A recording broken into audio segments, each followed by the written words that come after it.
Welcome to the Lance Gerv Show. Today we have with us Mr. America, Mr. World, and beyond, the legendary Bill Grant. Before we have Bill talk, I just want to say a few things that this is a childhood idol of mine, okay? I met Bill when I was 15 years old, right before the Night of the Champions back in, I believe it was 1978. And I couldn't believe that a person can look that way. I trained very hard. He inspired me. He didn't really know. I was just another fan. But it's just amazing that in 2014 that I can be blessed to speak with somebody who had impacted my life so much. And just to say to people out there who do have a bit of fame and influence as far as notoriety out there with fans, be careful how you treat people. They're watching, and they'll never forget it. And I just want to say to you, Bill Grant, thank you so much for the way that you handled me. You shook my hand, you said something kind, you signed an autograph, but you took the time. And I've walked with this my whole life. And I just want to take that time right now to say thank you so much. You really have influenced me. Well, you're welcome, Lance. It was my pleasure, man. That's the way of the world with the bodybuilding, man. Back in the day, in the 60s and the 70s, there was a lot of, camaraderie. We just loved the sport, and the fans were great. And as we talked back in the past, I try and tell the bodybuilders all the time, the only reason why we're there is because we have fans. Take care of your fans. They're the ones that made you who you are. You hear that all the time with all the sports, not only just bodybuilding, but, sometimes these guys just don't appreciate what's going on. I mean, they're able to do something that they love to do. It's a passion for them, making tons of money. And it's like, Hey, with the fans, that's why you're getting it. So treat those fans like gold, because they are gold. And it's great. All the fans I've seen, over the years, it's just absolutely incredible.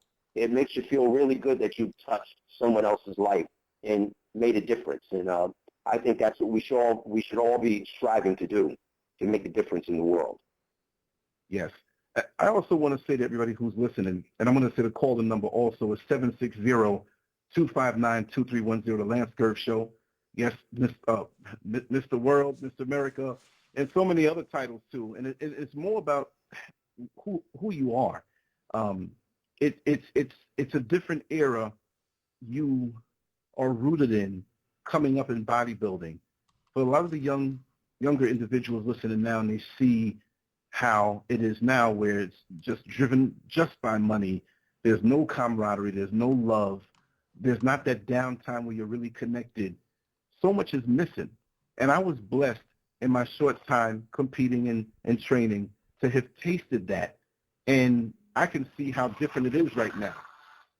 And hold on one second. It's crazy. Everybody starts calling me when the show, they don't call them, but they very good. Hey, they'll say, hey, how you doing? And I'm like, I'm okay. What's up? Oh, aren't you supposed to be doing a show? And I'm like, well, why are you calling me? So that's what happens a lot.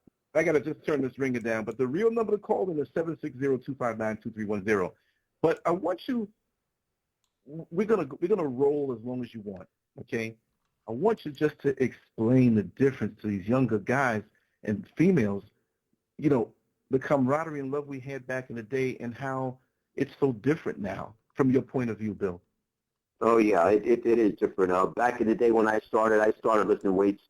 I first picked up my first weights when I was about 9 years old, man. It's incredible, right?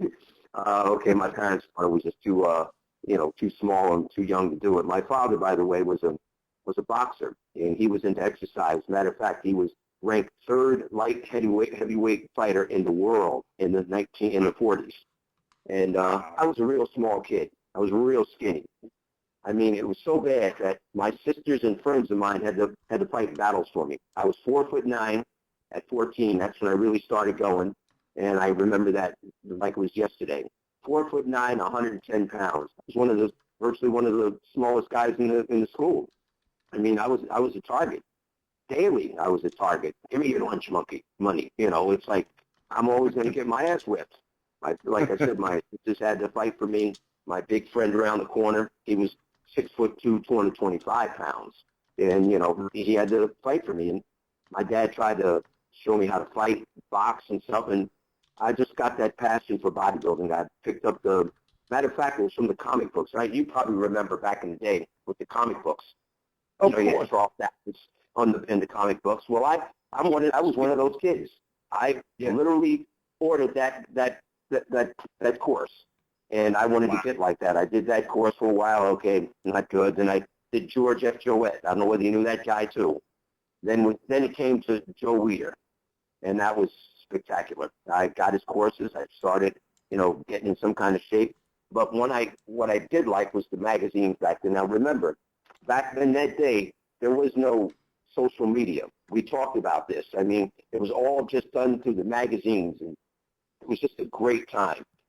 I mean, when I talk about it kind of wells me up. I mean, about what's going on versus now, what was before. But I had an opportunity to see and meet the Master Blaster when I was 15 years old, Joe Weider.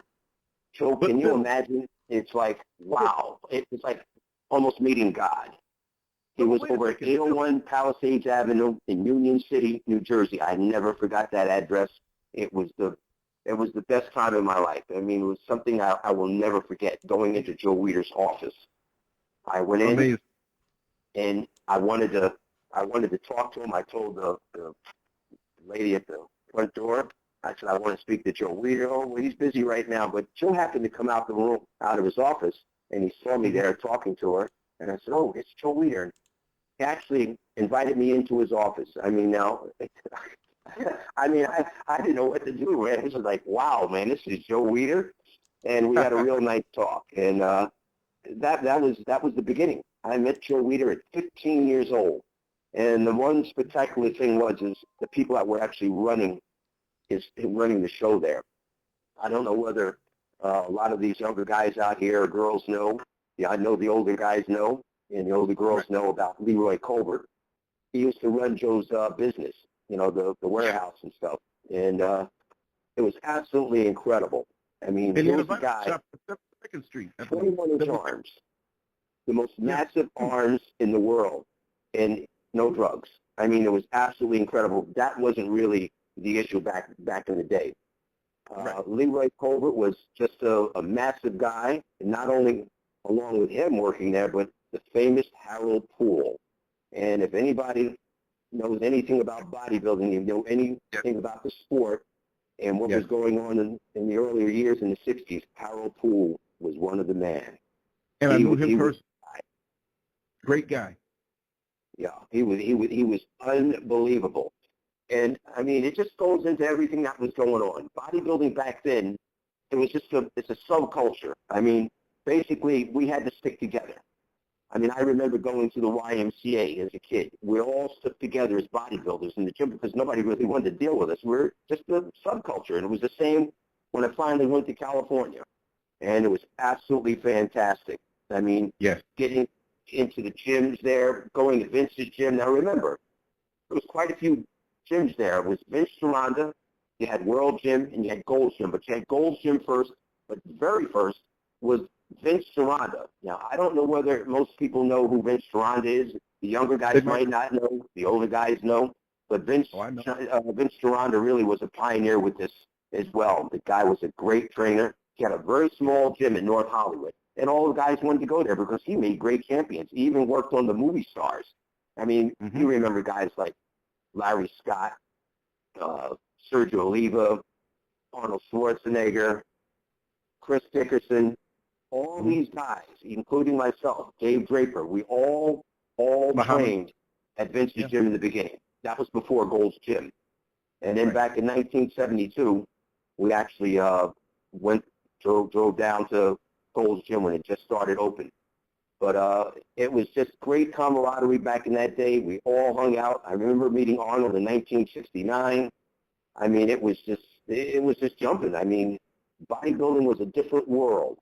The contests were great. I mean, when you went to a show and you saw a show, you looked at the bodybuilders at that particular time, and you kind of like, wow, if I trained hard enough, I could maybe look like that. And that was absolutely incredible. Bodybuilding was just, it was great. Today, Yes. I hate to say it, and it's no knock on anyone out there, any of the guys. I just love bodybuilding. Today, they look at it and it's like, how many drugs do we have to take to do that? It kind of disheartening for me. I don't like people saying that. And these guys work hard, but I think bodybuilding has slipped into another dimension. Right. It's still a good sport. We just really need to tighten things up and maybe try and get back into the right direction. I mean, back in the day, we had the Night of the Champions at the Beacon Theater. I Yeah. mean, the I place. was there. Bill, let me just interject really quick. I think we have, oh God, this would make this show crazy. I'm going to open up a line, not to cut you because you're the guest tonight, but I think it's a good old friend of yours that's on. The call-in number is 760-259-2310. I'm just going to check and see who this is. The number starts with a 3. Number starts with a 3. Your line is open. Introduce yourself. If you are who I think you are, I'm going to leave your line open. Bill, how you doing? This is Robbie. Hey, Robbie, what's up, man? How you doing? Good. What's going on, man? Another thing, I was just checking in on you. Listen, you're talking about the old days. You're definitely right. Oh yeah, man. we haven't finished yet. we're just forgetting about the old days. I mean, when bodybuilding was bodybuilding, you remember those days. Yeah. I remember when we first came to Gold's Gym. It was matter of fact. It was very clear when you came in, and I think I told you this story about when you first came in. Ken Waller came over to me and said, "Oh, we got a new guy in the gym. We got to test him." I said, "Oh, okay. Yeah. Oh, yeah. Test him." And I remember, you remember that day? I mean, you guys could squat. Keep it unreliable. You couldn't get how much you could squat. That's right. You couldn't get it, girl. You had to be challenged. You counted it. And it was you had to be challenged. And I went when it was all over, said and done, you checked up while I walked over and says, okay, he's in the club. Oh yeah. You had to get dusted up by somebody to get in goals. You couldn't just walk in goals. No. You had to be a serious, real bodybuilder. No, you couldn't. Robbie, it was, you know what it was like, man. Waller would box the door. You couldn't come in if you really weren't working out. If you weren't working out, get the hell out. I mean, Gold's Gym was just, it was like no other gym you could ever imagine, Robbie. Am I correct? Exactly. Yeah. I mean, as you were saying, we took care of each other and we stuck together. I mean, when I first came out there, you were the one that housed me up, gave me your steaks, and we sit there and ate together. So yeah, that's what bodybuilding was really like in those days. When I came there in 75, it was like a union of guys that sucked together, ate together, slept together, on the beach together, chased the girls together. Exactly. Well, basically because of being such a subculture, nobody really wanted to deal with it. So we had to deal with ourselves. We were our own family. There was one big family. We did everything one big together. Yeah, I don't want to take up all your time. I want you to enjoy the show. Keep talking and pushing bodybuilding. Love you like a brother. Love you, Bobby. Keep going, man. Bye. This is all good, man. Bodybuilding is the only way to go, man. Bye. All right, Robbie. We'll see you again on my next visit on Labor Day in L.A. Yeah, he just hung up. Okay. All right. Well, I'll see you, Robbie. If you're still listening, I'll see you out there on Labor Day. Yes, and I'm glad Robbie called in because yes, it was electrifying, that gym. It really was. I mean, it was only about 800 square feet. Now remember, all the gyms now today are like 30,000 square feet. They had everything in the world there. Back in the day, we didn't have all those luxuries. I mean, it was barbells and dumbbells. And we have some machines, but today we've got a lot of different types of machines. And it's like, does everybody use a lot of dumbbells and barbells anymore? I can remember those days. I mean, it was just pumping. We had, matter of fact, Gold's Gym actually worked in shifts. You'd come in early in the morning if you got there, 6 o'clock or so. You'd see Dave Draper, Sabre Kazuski, quite a few other guys working out there. And at 10 o'clock, us guys came in. And it was great. From 10 to 12, we came in. Then it was a big lapse until the guys started coming back in on the second workout.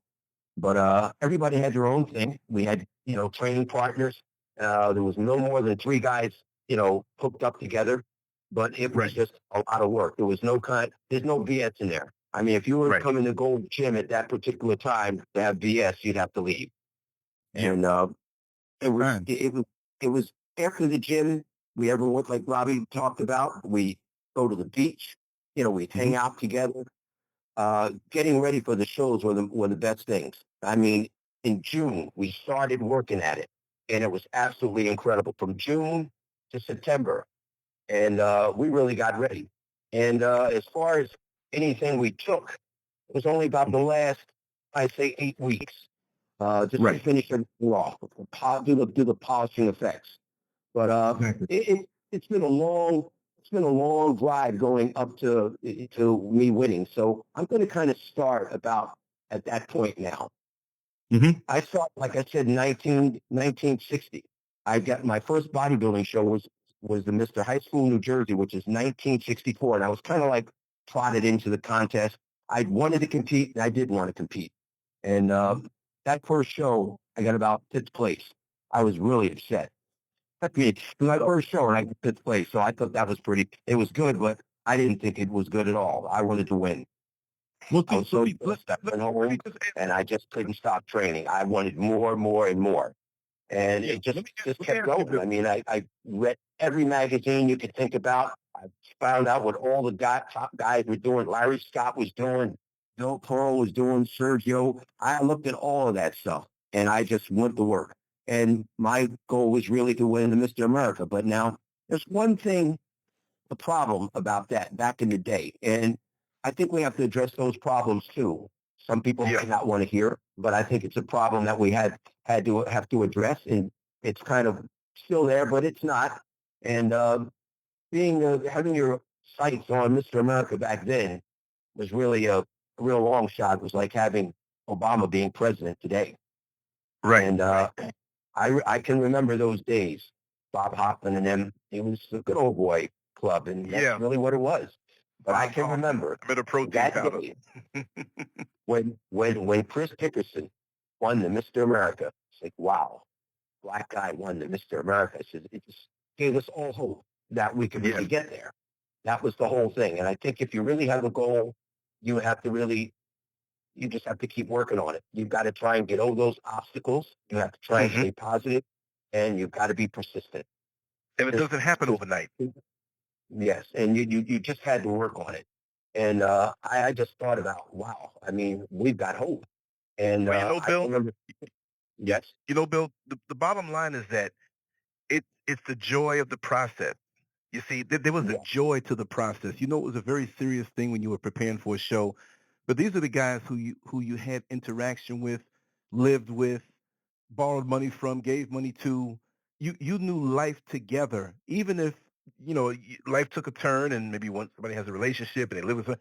The bottom line is that you were connected to the people around you, and you cared for each other. And when it came time to prepare for a show, you weren't enemies, but you tightened up a little more, and you were there to help each other, and the camaraderie that was there. And you all trained so hard, and we don't have it anymore. If the guy you trained with beat you, you'd shake his hand, and you just go back in the gym and say, "Okay, I'm gonna get you next time."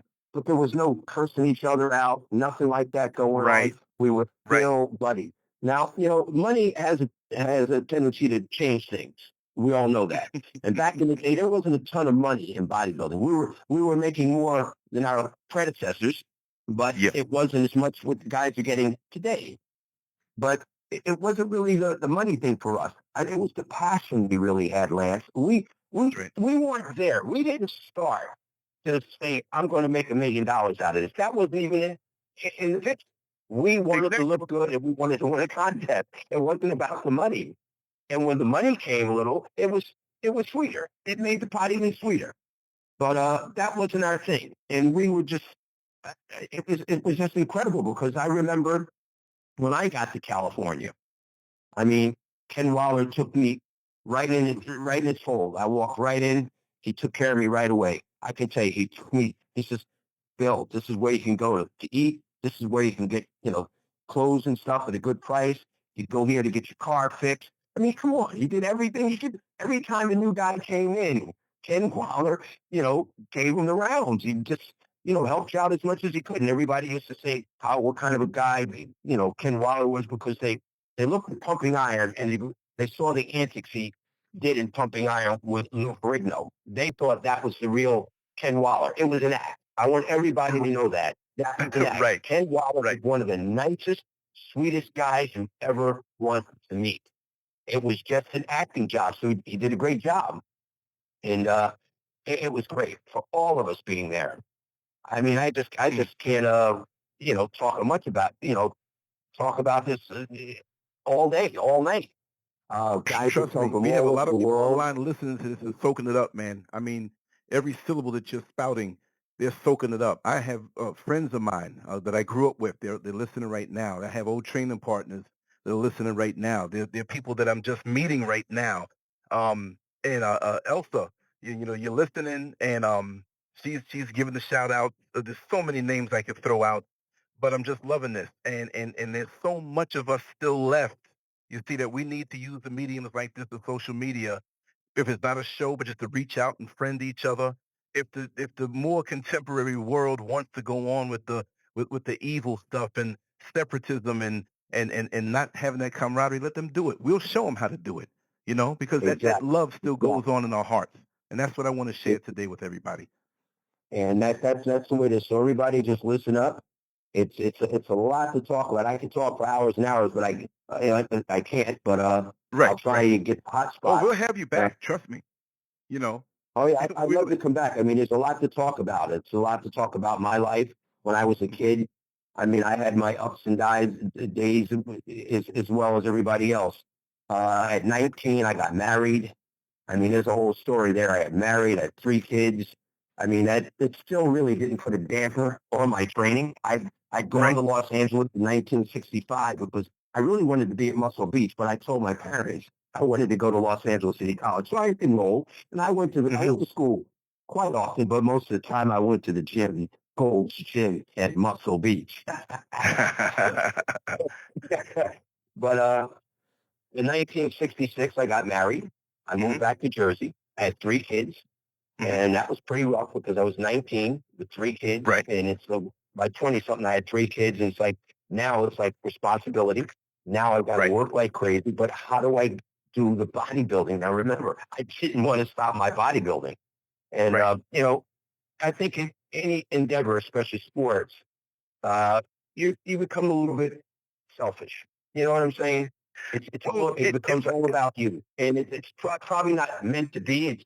That's not something you really meant well, to Billy, be. The you're wearing your mean to sport. be selfish, but that's the only way you're really going to get there. But at the same time, it can ruin a lot of relationships as well. So I mean, you're goal oriented, goal driven. I was as well.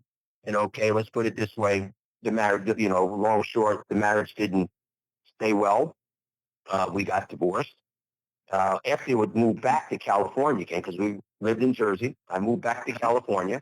I worked for United Airlines, hence most people saying, those guys out there don't work at all. That's not the truth.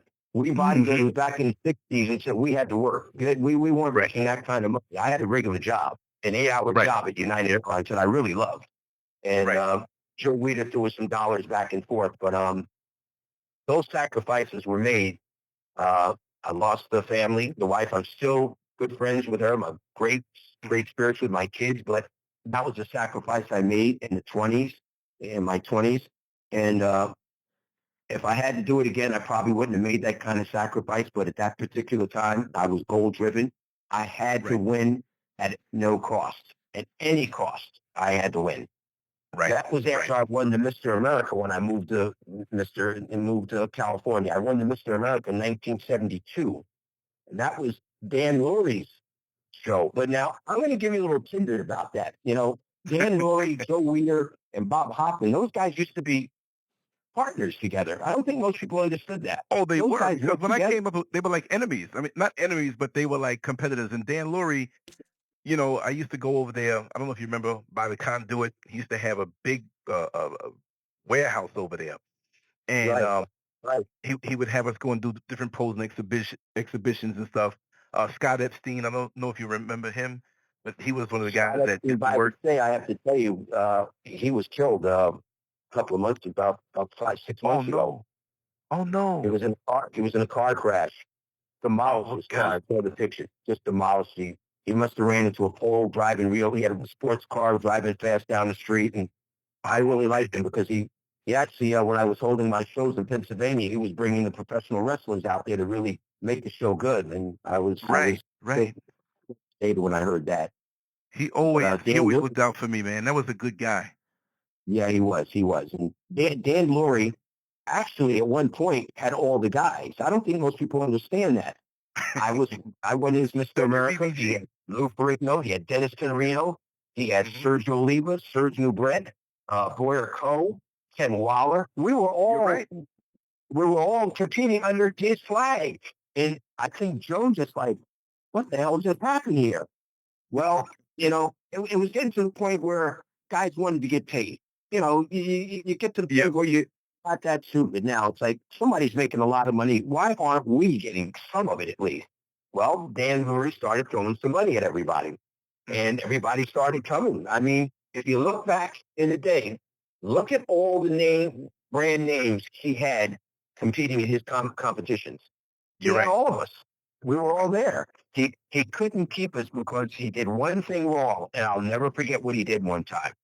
When we had a show that I think this was the American. It had the World and something else, and Ken Waller was there. Sergio Brett was there. Well, at this point in time, he was giving out cash prize money. So Ken Waller was supposed to get some money, and it was like he's looking at what he got, what versus what he was supposed to get. And it got pretty ugly backstage. Ken Waller told Dan Murray, he says, you told me we were going to get X amount of dollars, per winning. He says, I didn't get that money. And this is brutal. Dan Murray had money in his hand. Waller took the money from him, took all the money. He didn't steal from him. He just counted out what he should have had and gave the rest back to Dan Murray. Wow. And that was the end of that because nobody wanted to come back to his shows because we could see, okay, we're going to get ripped off. And then Joe started throwing money at us. Then everybody went back again. So if people don't know that history, Dan Murray had all the guys. He took all the guys from Joe. And Joe was pissed. He was so angry that we Joe had an ego. Well, hey, Joe, he was giving us money. Well, after that, he started throwing money at us. It was a business that was really a struggle. He had 3 powerhouse guys who were almost kind of like enemies. Really, they kind of were like enemies. Joe Weider, Bob Hoffman, Dan Laurie. I mean, it was all good. Competition is good. You know what I'm saying? Maybe that should be happening today. It should be, but maybe that should be happening today. I mean, now it gives people an opportunity to make some money, and the forerunners will now say, well, okay, maybe we can pay these guys. But greed takes over. Greed takes over, and it changes things. The money changes things. It changes a lot of people, changes their attitude. Some people don't get daunted by making a lot of money. Some people just, they're not the same people anymore. But for me, bodybuilding is still bodybuilding. I love the sport. I just love it. I just think we need to get more control of what's going on the stage. And I think it'd be great. Yeah, absolutely fantastic. I mean, those days. It will. The world, if they can taste how good it was, and again, it still is because it lives on in our heart. So we're not 2 old guys talking about the past and that's it. But these guys have got to understand that they don't know what it was like. And the way the world is now, we have all of these different means of communication, yet many of us don't communicate with our neighbor. We're lonely. And going to the gym was so therapeutic, especially when you're young. You have the testosterone going and your enthusiasm. It's the same as a boxing gym, which your father, being a boxer, he understood that. But we need that more. Look at the drugs the kids are using and the dysfunctions and the insecurities that as a young bodybuilder you would have to face going into the gym to take months and years to train, change the way you looked. But now we get on Facebook and we Photoshop something or use a design program to change the way we look, but we still have the insecurities. We had to face certain things, and it gave us a confidence that can transfer over into other parts of our life and still to this day. You see? So I want you to talk about that. And I have a young lady who wants to ask you a question. It helped my confidence, everything. I mean, believe me, in the beginning, I had no confidence at all. I was scared all the time. It was just the way it was. But bodybuilding gave me that discipline and that confidence I needed to make it in the real world. I mean, I didn't do bodybuilding to bully people. That wasn't my intention. My intention was to look better for me, look good, feel healthy. That was my goal. And even, compete and win competitions. That was my thing. And I'm really glad I did it. I'm really happy because I'm just thinking, what would I be today? That's all I did was I ate, slept, dreamed, everything with bodybuilding when I was a kid. If anybody grew up with me as a bodybuilder, I mean, people thought I was nuts. And now I remember it was such a subculture, even back in the 70s, you can imagine in the early 60s. I mean, the things that would be said to me, I'd have to walk to a part of town where I live at and to go to the gym, and I'd have a little bag in my hand, and you should see the guys to winos on the court. Hey, Bill, man, come on, hang out, drink some wine, man. It was like, wow, I got my little bag. I said, no, you little sissy. I mean, I was talking constantly, man. It didn't bother me, man. It fueled me. It fueled me. And every time somebody did disparaging remarks to me and said bad shit, I would just work even harder.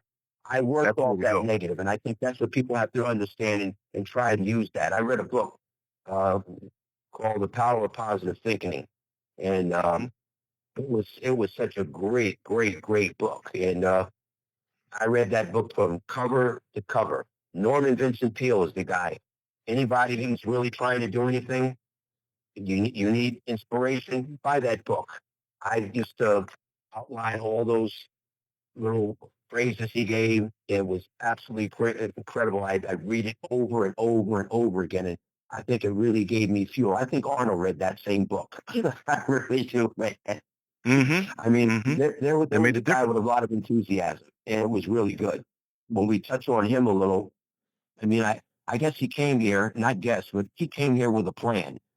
And he was the guy who came here. You got to give kudos where they're needed, and people should get it. But he came here.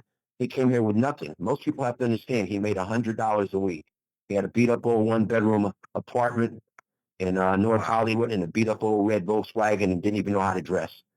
Here's a guy that nobody thought could do anything. Even Vince Gironda. Vince Gironda just called him a fat doughboy. Said he'd never win anything. He'd never do anything in the sport. Wow. And I was told the same thing as well. That if you're skinny kid, you're never going to win anything. But we all know what happened after that. Arnold actually told a friend of mine, Jerry Branham. I know the people out there should know who he is. He was a writer for Joe Weider for years for nutrition. He was the nutritionist for Vladdy Divac, Mayweather, and it was just unbelievable. I mean, he said, they're walking down the street on Ventura Boulevard, and Arnold says, well, he says, Jerry, he says, I'm going to be the biggest and best bodybuilder in the world. And Jerry says, yeah, right. So then in his big thick accent, he says, Jerry, he says, one thing, I'm going to be the biggest star in Hollywood. Can you imagine that? Somebody's really visualizing. Somebody already had seen himself in that position. It's called visualization. Anybody who I think is famous or got anywhere, they visualize it. If you some of those words that were said in that book, if you can't believe it, you can't achieve it. If you can believe it, you can achieve it. Just think about those words. Powerful words. If you can believe it, you can achieve it. If you can't believe it, you can't. You won't. And you had to eliminate all these things. Forget saying I can't, because you think about those words as a kid. I can't. I can't do something. What's going to happen? You won't. That's right. It's all about the mind, the mindset. You have to perceive yourself there. You have to visualize yourself. You have to see it. And guess what? I actually used to watch it and look and say, wow, there I am winning the Mr. America. I'm serious. This is not a joke. And if you keep that image in your mind, you're going to drive right to it. you keep telling yourself you can't, you're not going to spend any energy trying to get there because you keep saying in your mind, I can't. So Well, therefore, Bill, you're not going to. let me tell you. Let me tell you what I did. You're not going to believe this, but friends of mine can come on the line right now and tell you. I took your picture. I think it was out of Muscle Training Illustrated. I put it up on the wall, taped it up on the wall, a double bicep, black background, and I took a picture of my face and put it over your body. And There I you did this go. You 14 years visualize. old. You visualize Exactly. it. So, Exactly. and the pictures You on the know, wall. That's why you put that up. That's why when they tell people where they've got to lose weight, they just put a picture on the refrigerator. that's You know what I'm saying? If you try to lose weight, put a picture on the refrigerator and say, oh, don't go in that refrigerator and eat that. You have to, right. the mind is Yeah. a powerful thing. It really is. So when they say Hmm. the mind is a terrible thing to waste, it's true. It really Right. is. I mean, you have to power yourself to where you want to go. And I mean, me being a skinny 4'9" kid, 110 pounds, I used to look in the window in the mirror, and my sisters, would, girlfriends would come over and see me lifting weights in the bedroom with a wooden bench, and I'd be looking in the mirror, and they asked me, "What are you looking at?" I said, I'm looking. You don't see it. I can see those big arms, and there's nothing there. I said, it will be, but I see it already. If you That's can right. speak to my sister's friend, that's exactly what I used to tell them. The mind is strong. And every time I might have lost a show, I would just get pissed off and just go back and train harder. That's right. Use that negative energy and turn it inside so you can work harder and to achieve that goal. And it's being goal oriented. Bodybuilding is one of the toughest sports you could ever be in. Okay. I support this sport wholeheartedly. It's my whole life. This is all I know. I'm a bodybuilder. And you have to work at it. There is no shortcuts. There is real no shortcuts. No matter how much stuff we take, there is no shortcuts. My idea, what you have to do, and I think everybody, you have to build a base. In other words, let's put it this way. When you build a building, what do you have to do first? You don't put the roof Foundation. on first. You don't put the walls up first, do you? You Nope. have to build a solid foundation. Try to tie, guys. I'm a personal trainer now. I try to tell people in the beginning, there's steps and phases you have to take to get to the top. And it takes work. And you have to be consistent. Consistency is the key. I keep telling people that. You can't train 2 weeks and then take a week off, then come back and train 3 weeks and take another 2 weeks. Progress is never going to come. You That's can't right. have excuses every time you go to work out. Oh, I'm tired. I can't do this. Just go right back to that. I can't. I can't. That's I right. can't. Well, if you can't, then guess what? You won't. And I can't really impress upon people out there listening, this is what it takes to be a champion. You really, really, really, you got to put your nose to the grindstone. I was told that as a kid. You're going to have to work to get anything. That's right. You're really going to have to work at it. And, there's things I like to talk about as well, what my parents used to tell me. Remembering now, I grew up in the 50s. Hmm. And, there were elements that, just didn't want you to get to where you wanted to go. And Right. I had obstacles. Robbie understands that. Robbie lived in Florida back in the day in the 50s. And I I'm can not saying imagine. it's like that today, but it was just the culture back then. Things change year after year after Right. year, you know, decade after decade. Things change. Things get better. People get to understand why did I do this before, but now this is the way to do it now. Yep. But it was rough back in the day. I mean, it was really, really hard to be a bodybuilder. And I'm going to give you a great insight on something with Joe Weider Hmm. and Leroy Colbert at this particular time. As I told you, Leroy Colbert actually worked for Joe Weider, managing the business, the warehouse, along with Howell Poole. But he was a great bodybuilder, but Joe wanted to put him on the cover of the magazine. Now, remember, again, this is in the 50s. We know what the style was in the country back then. And Leroy actually told Joe, he says, Joe, don't waste the time putting a picture of me on the cover of the magazine. He says, it's not going to work. And Right. Joe, he told me this. Joe didn't tell me this. Leroy told me this story. And he says, don't waste your time putting me on the cover of the magazine. You know what's going to happen. And well, Joe said he told him that he says, Not the point. You're a bodybuilder, not because you're a black guy. I'm not doing that. You're a bodybuilder. You know, you belong on the cover of the magazine. He says, you know, you're a great bodybuilder. Well, Right. they put him on the cover of the magazine, and the magazines came back. Oh Of man. course, but it was just the point. I think Joe just wanted to make a point. This guy's a Yeah. bodybuilder. He's like everybody else. He belongs on the cover of the magazine. That's right. And we had those problems too before with Iron Man, not with the current Iron Man. I don't want to have The small Iron Man with with saying the that's smaller magazine. the thing when it was owned by other people. Uh, we were not allowed really to be on the cover of the magazine. We could be on the cover, but it was the back cover. The sticker was on the back of the cover. I think Tony Pierce was on the back. I was on the back of the cover. That was the culture. You know what? I kept going. Nothing daunted me. Nothing. I mean, I knew it was there. It was an obstacle, and that didn't bother me. I just kept going. I was going to win. I was going to do it. Goes back to that book, The Power of Positive Thinking and Visualization. You just got to keep going. You know, if you just give up, what are you going to do? You're just going to give up and die? No, you got to keep going. And there's a lot of guys out there. Robbie, when he lived in Florida years ago, there was a lot of problems for him. But I mean, today, it's a new day. Ronnie Coleman, 7-time Mr. Olympia. So it's a whole new day. You know, it's a little, the playing field now level. You know what I'm saying? And it's great because for me, I don't care who it is that wins the Olympia or the big show, as long as they're the best bodybuilder. And you know what? For me, the audience is the best judge ever. The audience really knows who the winners are. They always pick them. They know. It's incredible.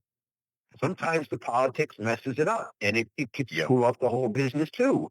I mean, I know it's about money, but remembering these guys really train hard too. You know, they put their their whole heart and soul into what they're doing to compete. I mean, every girl and guy out there who was competing, they put everything into it to compete. Yeah.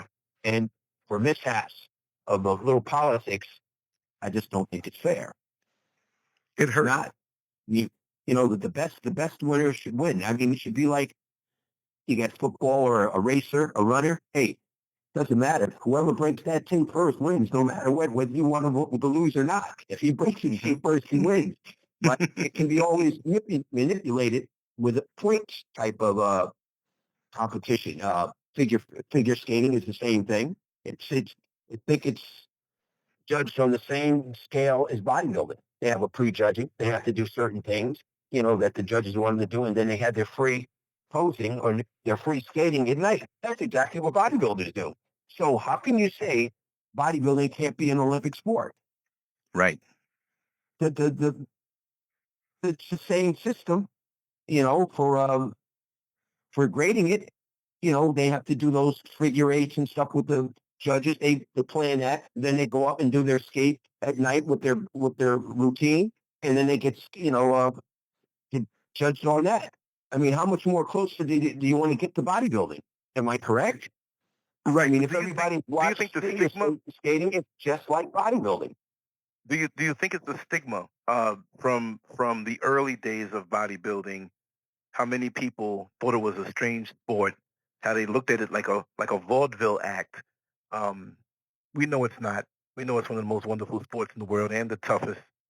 But the powers that be, the stigma of, well, these guys, they just take stuff and that's it. That don't understand the training, the sacrifice, that even after you leave the gym, you have a battle with the refrigerator. Even after you leave the gym, you have to make sure to get your rest. And you have to wade through life's issues and problems just like anybody else, and then still have your mind strong enough to be able to power through something so physical and mental. They don't understand. So do you think that that's one of the reasons, the form of perception? Oh yeah, the perception of that don't bodybuilding, the spend money? stigma, it's still there. I mean, they just go in there and pump iron. Well, anybody can just go in the gym and work out. That's true. But to get to that level, it's just like having a regular runner versus a marathon runner. Well, let's talk about in that light. You got people, thousands of people run just for running, for conditioning, and just want to be healthy. But the next level is the marathon. It's like bodybuilding. People go in the gym and they work out like crazy and get in good shape, but the next level is competition. Now you've got to be a little bit better. You've got to work Right. a lot harder. So it's just making that transition. But, That's right. I don't think people can see that transition. Public can see that real transition from bodybuilding, from the being in the gym just working out to competing. What you have to do to compete. People really, really, really knew they could respect the sport a little bit more, even with everything else that we do. You still have to go to the grueling workouts and the Yeah. physicality of bodybuilding, no matter what. There's nobody can do the workout for you. That's right. You got to do Bill, it yourself. there's something that really, really ticks me off these days, the last 20 years. And the thing is that back in the day, they used to ridicule bodybuilding. But now, while they won't acknowledge bodybuilding all the way, the lingo and the methods of training, they've taken so much from bodybuilding. I never thought that I would see the day when it was common knowledge with common folks that never even went to the gym. Oh, my carbs are too high. Or I have to work on losing weight to see my Surratt. Regular people talking this way, but yet and still, they never wanted to acknowledge bodybuilding back in the day. But everybody now, not everybody, but it's out there more. They don't really acknowledge the source, where all of this And came from. Do you that's feel the same way? exactly right. They've got all these different programs. It all came from bodybuilding. This is bodybuilding. Oh, I don't want to There look you like a go. bodybuilder when I train. It's all bodybuilding. It's just all how you employ it to your body. It's all bodybuilding. They've taken all these little lingos and all these things from body and called it something else and just took it away from bodybuilding. We're the ones who built this. Well, think about it. And, Hmm. being a part of something so special, Robbie can tell you that too, and anybody can tell you what a special time it was to be in a film like Pumping Iron, something that virtually changed the world of fitness. Think about this, Lance. We changed the world of fitness. Gang of guys who were just Yeah. a bunch of outcasts at Muscle Beach got everybody interested in doing health stuff. It was just like when it popped out, it was like gyms were popping up on every corner like bars and liquor stores. Can you imagine if anybody can sit down and just think about what happened, the explosion of pumping iron? I didn't realize that was going to be that big, but it changed the face of exercise worldwide, not Yes. just in one area, the whole world. And I can tell you something. I've been to every country almost in this world, even China. I was a Hmm. consultant for building gyms in China, in Beijing. Hmm. I Hmm. mean, now, it was a place we didn't thinking about lifting weights. When I was there, they had powerhouse gyms there. Bally's was coming there. We were building big gyms. I mean, even China, they're still behind now. India is the same way. They're still Right. behind a little bit. They've made great strides. Even in Europe. I remember being in Europe. Gyms were horrible. Bodybuilders sucked. They were terrible. I gotta admit it. They Real suck. talk. But they're kicking our asses now. Look at them. They learned the techniques. The gyms there are absolutely incredible. I mean, I've had this life to see all of this change. And it feels so good to be part of something so special as pumping iron, to be Yeah. associated with that for us changing what was there. So what I really like to say to places like Bally's and those guys, where's our checks Hmm. at? Because without us, you wouldn't have this. Exactly. And I, You I tell. think still to travesty because bodybuilders still aren't treated the way we should. And we're the ones who gave these people all the opportunities to make the money. Oh, look at all these gyms, these chain gyms they've got out there. Where did the concept come from? Pumping iron, Gold's Gym. Where's the credit at?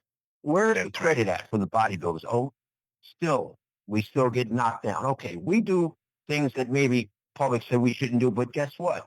There's other athletes that do even more than that. But they Exactly. don't say that. They don't tell you that part. It's bodybuilding they want to kick on because it's not big revenue maker that the other big sports. You know what I'm saying? If we had all that TV coverage and millions of dollars, it wouldn't be so prominent. They wouldn't be coming out so much. You don't hear a lot of about in the other sports. It's a $1 billion business. They can't afford to get too screwed up. but they got to keep it balancing. You see how we check this, make sure these guys are staying clean. It's really amazing.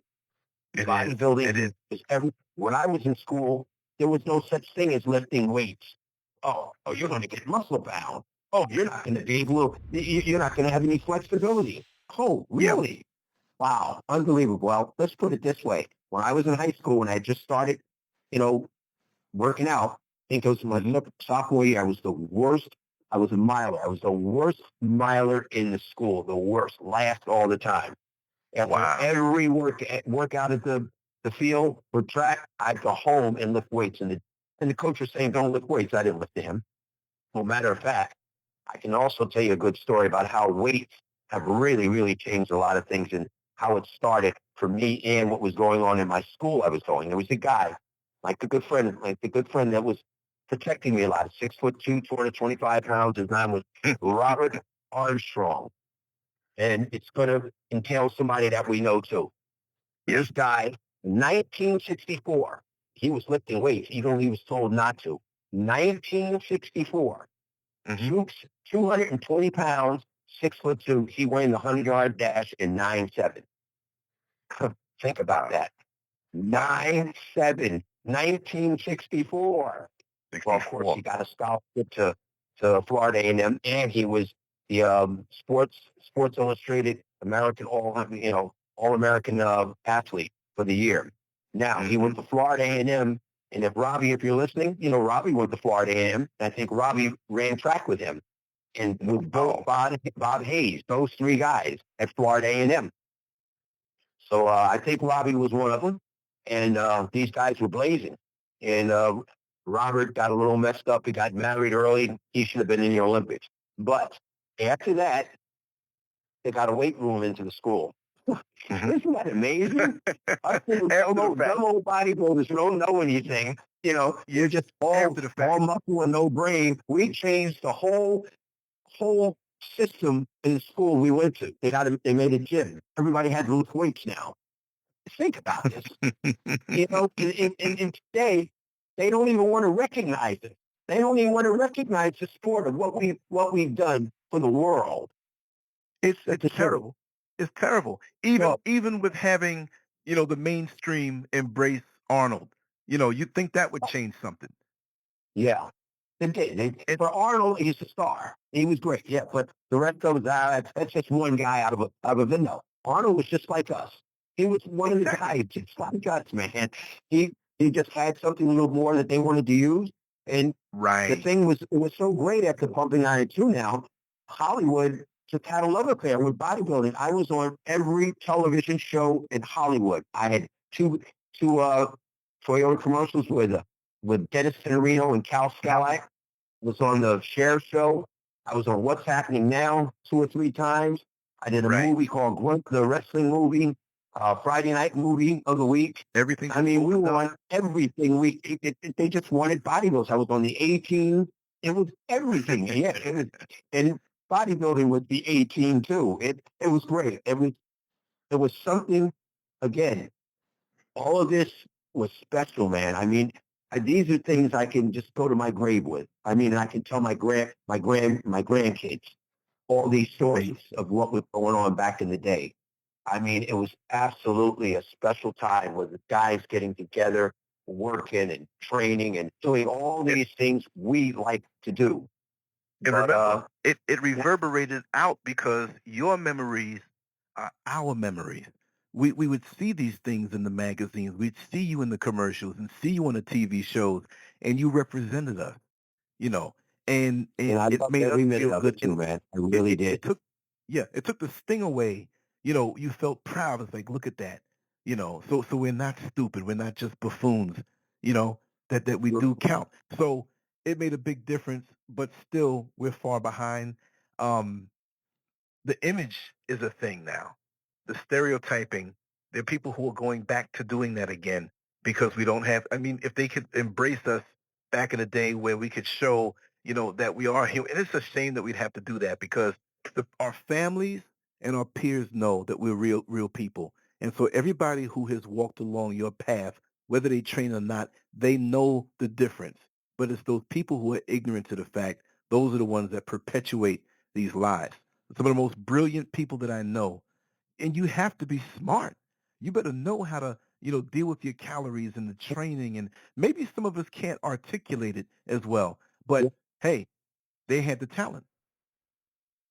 Well, you can't be stupid being it's a scientific thing. I try and keep telling you this is why do you think bodybuilders are stupid? I said, think about what we do and how we have to get there, how we have to peak at a certain time. Okay, say I'm training for the world. I start in June. That show is maybe September 15th. I have to get boom, boom, boom, and I have to peak right on that day. Come on. That's right. I mean, that takes a little finesse to do that. You got to know what you're doing. Your body, matter of fact, you have to be peaking while you're really at the show. What you're still there. Look at Frank Zane a lot of times. When you look at Frank, he was getting better and better as the contest went on. And that's what's supposed to be happening. You're supposed to be peaking right up until the time it's the big pose out time. When you come up and do your routine. You're supposed to be totally peaked now. And, that takes a little bit of talent. You know what I'm saying? Oh, it does. You're bringing in so many different factors together to culminate at one point, and still, and even the day after, when most photographers would have to photograph a lot of the bodybuilders because some who weren't as disciplined, they would go off and eat, but that day after, you'd see they would even look better after all the posing on stage.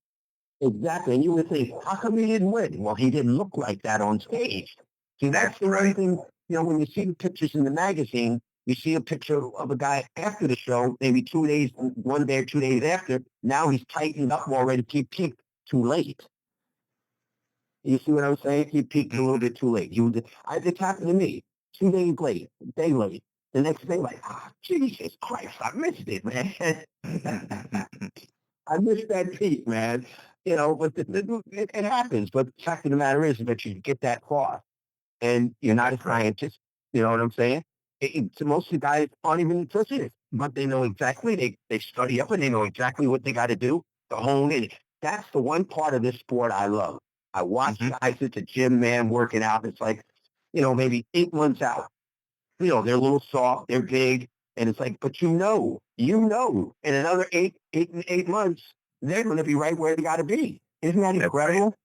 Change your body like that, and we still get no respect. No respect. It's absolutely and it's one of the hardest things to do. They've stolen our ideas, everything. Everything that we did build as bodybuilders, everybody else came in and stole. Man, it's unbelievable. But we're still the top guns. We're still there. We just need some more TV coverage like we had before. And I remember back then, we had a lot of live world of sports coverage. Oh, those days? Yeah. Frank Zane was doing commentary for the Olympians on different competitions. Yeah, I remember that. I was watching it. I mean, it was a treat for me because it didn't happen enough, but when it did, it was represented well. And I never understood why it never went any further. And it was always, I guess, the corporate entities who, out of ignorance, would make certain decisions. And sometimes they were out of touch. And they would say, I don't think anybody would pay this any mind. But at the same time, so many people were learning from bodybuilders and everything permeated out and affected the world. And I wish they can look back and say, you know what? I should have given more time to that. And there's certain sports back then that got too much coverage and it really didn't go anywhere. Bodybuilding, I'm not going to say it missed the mark, but it missed a crucial turning point. And it wasn't because of us. It was because of those corporate bigwigs who didn't appreciate what I believe that. I mean, bodybuilding is just as viable as any other sport out there. I mean, it's a sport. I mean, you have to compete. You have to train for it. Again, like I said, how could you say ice skating? Figure skating is a sport. It's the same principle as bodybuilding. The way they judge it's the same damn thing. The fact that we haven't gotten in again. Maybe we will get in. We just got to work on it a little bit more. But as far as I'm concerned, this is a great sport. Everybody should really, pitch in. Look on Facebook. You see tons about bodybuilding. Tons about bodybuilding. And it seems like we need to, the IFBB, I would say, has enough money. They should film their own things and then sell it to give it to the TV, like, Sci-Fi Channel, all these cable channels. I'm sure you can get a bodybuilding show on TV with all these new networks out there. Yes. But maybe bodybuilding themselves have to film the shows that themselves, and then, you know, sell it out to the other little networks. See, That's I the way see. I think it works. Once this is the way I believe it could work. Knowing a little bit about social media myself, if the bodybuilders were to do something like you said on their own, and the corporate wigs were to see that these things went viral and got a lot of hits, they'll run Right. to it. It's almost like in the music Exactly. industry when you have somebody who doesn't have the money or doesn't have a contract or a deal with a big company to distribute their music, they do stuff locally and make their own CDs. And when these things go viral, these guys come knocking at your door. So it Exactly. may be a push, but if we can get together and do something and put money together and just the effort, man. I mean, look what we're doing now. If I told you when I was 15 years old and met you in New York City, when you had the meet and greet before the competition, that Right. Bill, in Right. 2014, I'm going to talk to you. You're going to be somewhere else, and we're going to have people all over the world, which it's happening right now, all over the world listening. And this is going to be recorded to throw out all over the place from inside my studio, which is inside my house. You look at me and say, I'm 15 years old. You're crazy. Yeah. See, But just, you had yeah, that visualization. You were way ahead of your time, and I think Joe Weider was, and the bodybuilding thing. We kind of got way ahead of our times. I mean, real quick, it just yeah, exploded right on the scene. I mean, I don't think thank you. anybody had a chance to take breaths. Like, what the hell is going on here? Every time you turn on the TV, you see the bodybuilder, you see it through Jim. I mean, it was just an explosion, which was a great feeling. It really was. Again, going back to the part of being something special. That's right. I think you talk to any one of these guys, and I think they can all say the same thing. It was something very, very special in that we were with, and we'll never forget it. I mean, That's right. I just tell everybody, I wish I had a time machine. I could take you back to those days. You would really understand, and see exactly how it all unfolded. I mean, Well, it see, was you got to understand unbelievable. that you reflect that. You reflect that. So you are the time machine. For you to be alive and well right now, and to be able to share these stories and photos don't lie. Of course, I know you wish you had Facebook back then and, camera phones Oh and stuff. You yeah. have much more footage, but there's enough of it out there where we know that you're saying the truth. I know it because I was there as a kid and saw you and followed you. You know what I mean? So, we know that you're going to get your props from the fans wherever you go. And it's just like a person who loses the competition, but the fans say, you know what? You really won, and this is why you really won. That's better than actually, you want the trophy, but after a while you look back, you say, man, you get that love. Let me tell you something. When I was heading to the airport one time. I was up in New York. I don't know when I was. I think it was 2001 when I was coming down to Florida. There was a cop. He was overweight. He was out of shape, and he stopped me. Now I didn't do anything like you did in bodybuilding, but it was a local thing, right? And this is What? years after, because he told me about a competition that I was in 1982 in Plainview, Long Island, and he stopped me, and he said, "Are you Lance Skirvin?" And I said, yeah, did I do something wrong? Are you going to arrest me or something? How'd you know my name? He says, man, you were my inspiration. I was a little kid. And I'm like, man, this guy, he's really overweight now. What happened? But you just never know. And it happens. But you yourself, you're a living legend. And you don't even get the props. I'm going to tell you right now to your face, man. You don't get the props. Robbie, there's a whole string of them. But you and Robbie, you don't get the props, man. You don't get the props that you deserve. And as much as you are known, there are many people that may not know of you. You see, that need to know of you. And I'm gonna always be excited when you come and you talk with me, and I'm gonna push it and make people know, man, because it's not right for someone who's an icon, a living legend that affected so many people's lives, and you are walking history that they don't know about you. Forget these little stars, these fabricated, manufactured stars, and all this foolishness right now. But something of substance. Did you hear what you were saying earlier about the mind being so powerful? Of course, I know about that, and I believe in that. But this is most of what we need in today's world for these kids. They believe that they don't have it on the inside. And you at 4'9", 100 pounds. Look what you've done to consult with gyms in China, be on TV, be known, and accomplish all that you did. You see? I just had to put it in perspective. That goes for Robbie also.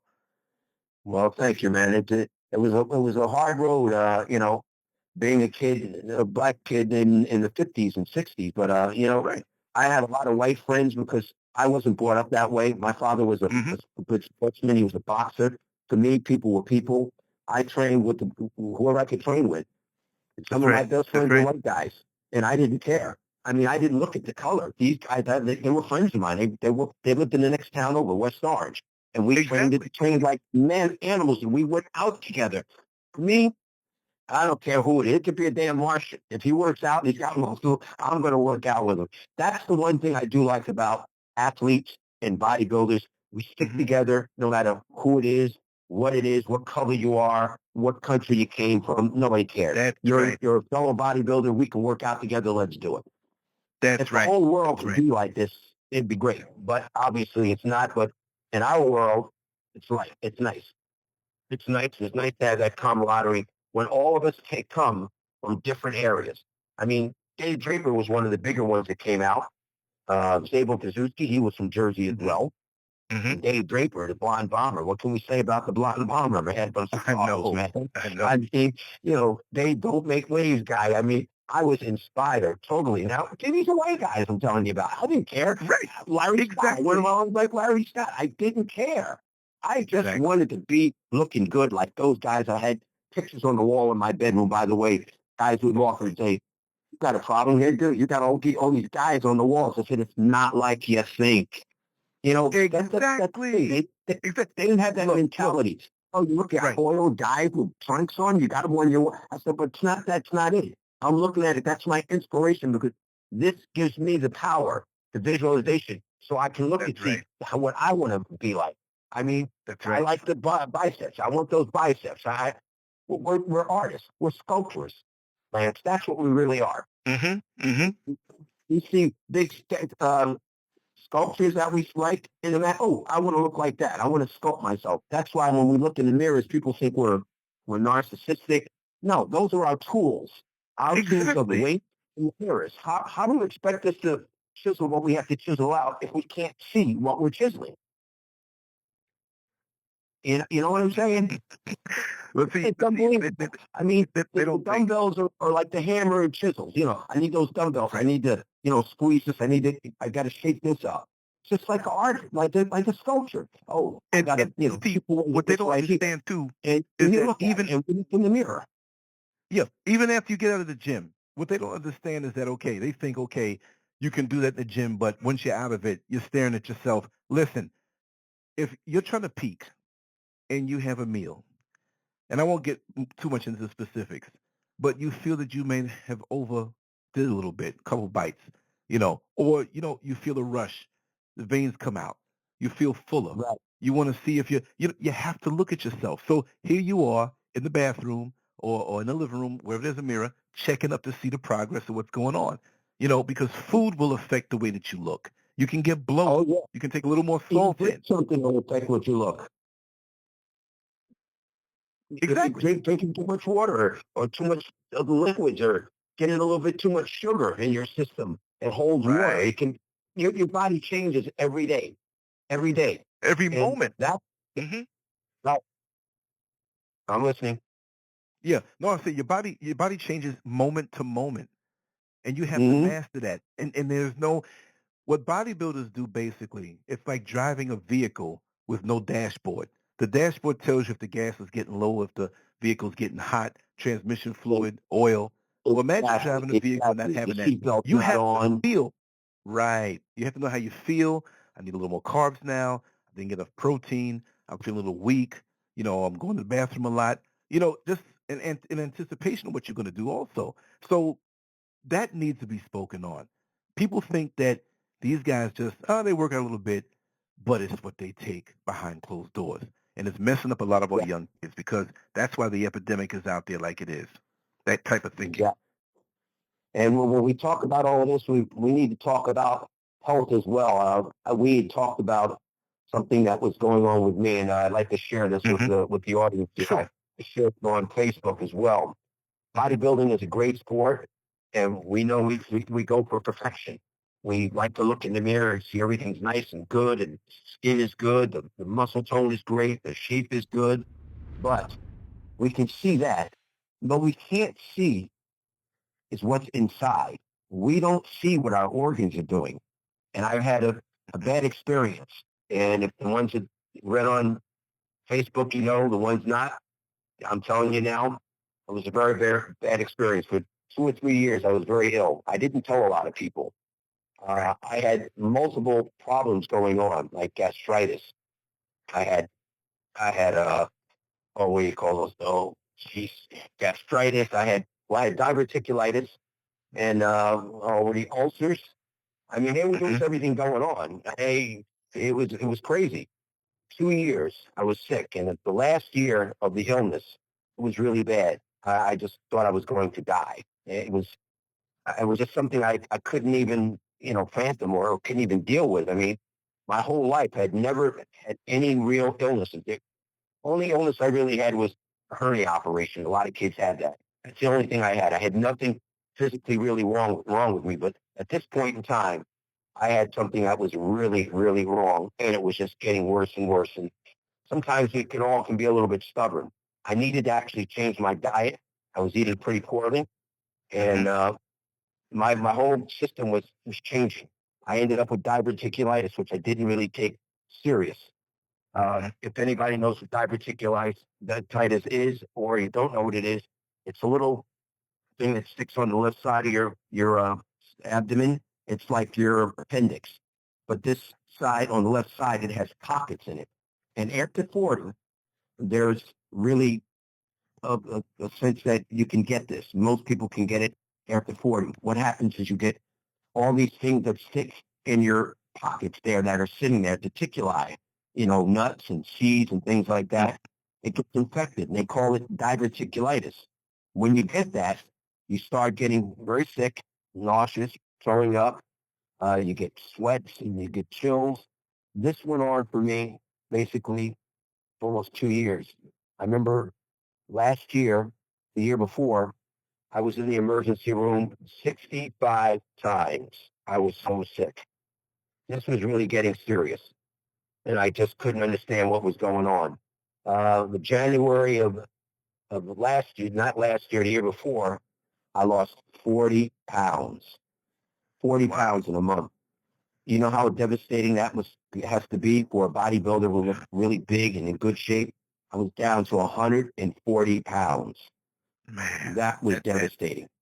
Now, pushing the clock forward, it really got bad. The doctors really couldn't really see what everything was going on. They knew it. They said multiple problems. I couldn't believe what they meant by multiple problems, but gastritis and, ulcers and diverticulitis. Even my pancreas was starting to go down. Now, that is something really scared me. I was starting to get pancreatitis. I mean, if your pancreas goes down, you're dead. You're absolutely dead. There's no changing it.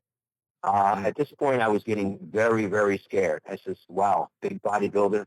I guess I wasn't as healthy as I thought I was. And like we talked before, I really don't know what facilitated this.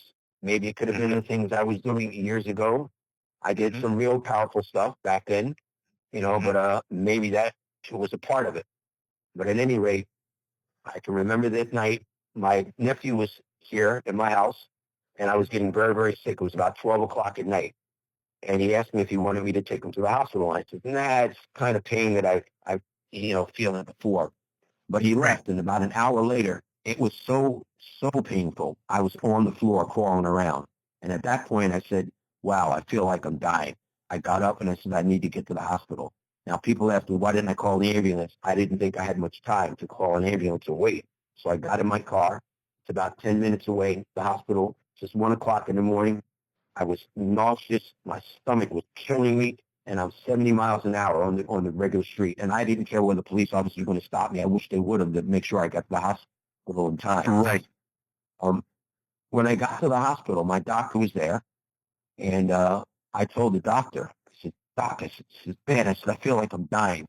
I really didn't want to hear that coming out of the doctor's mouth. He says, you are dying. It's a true story.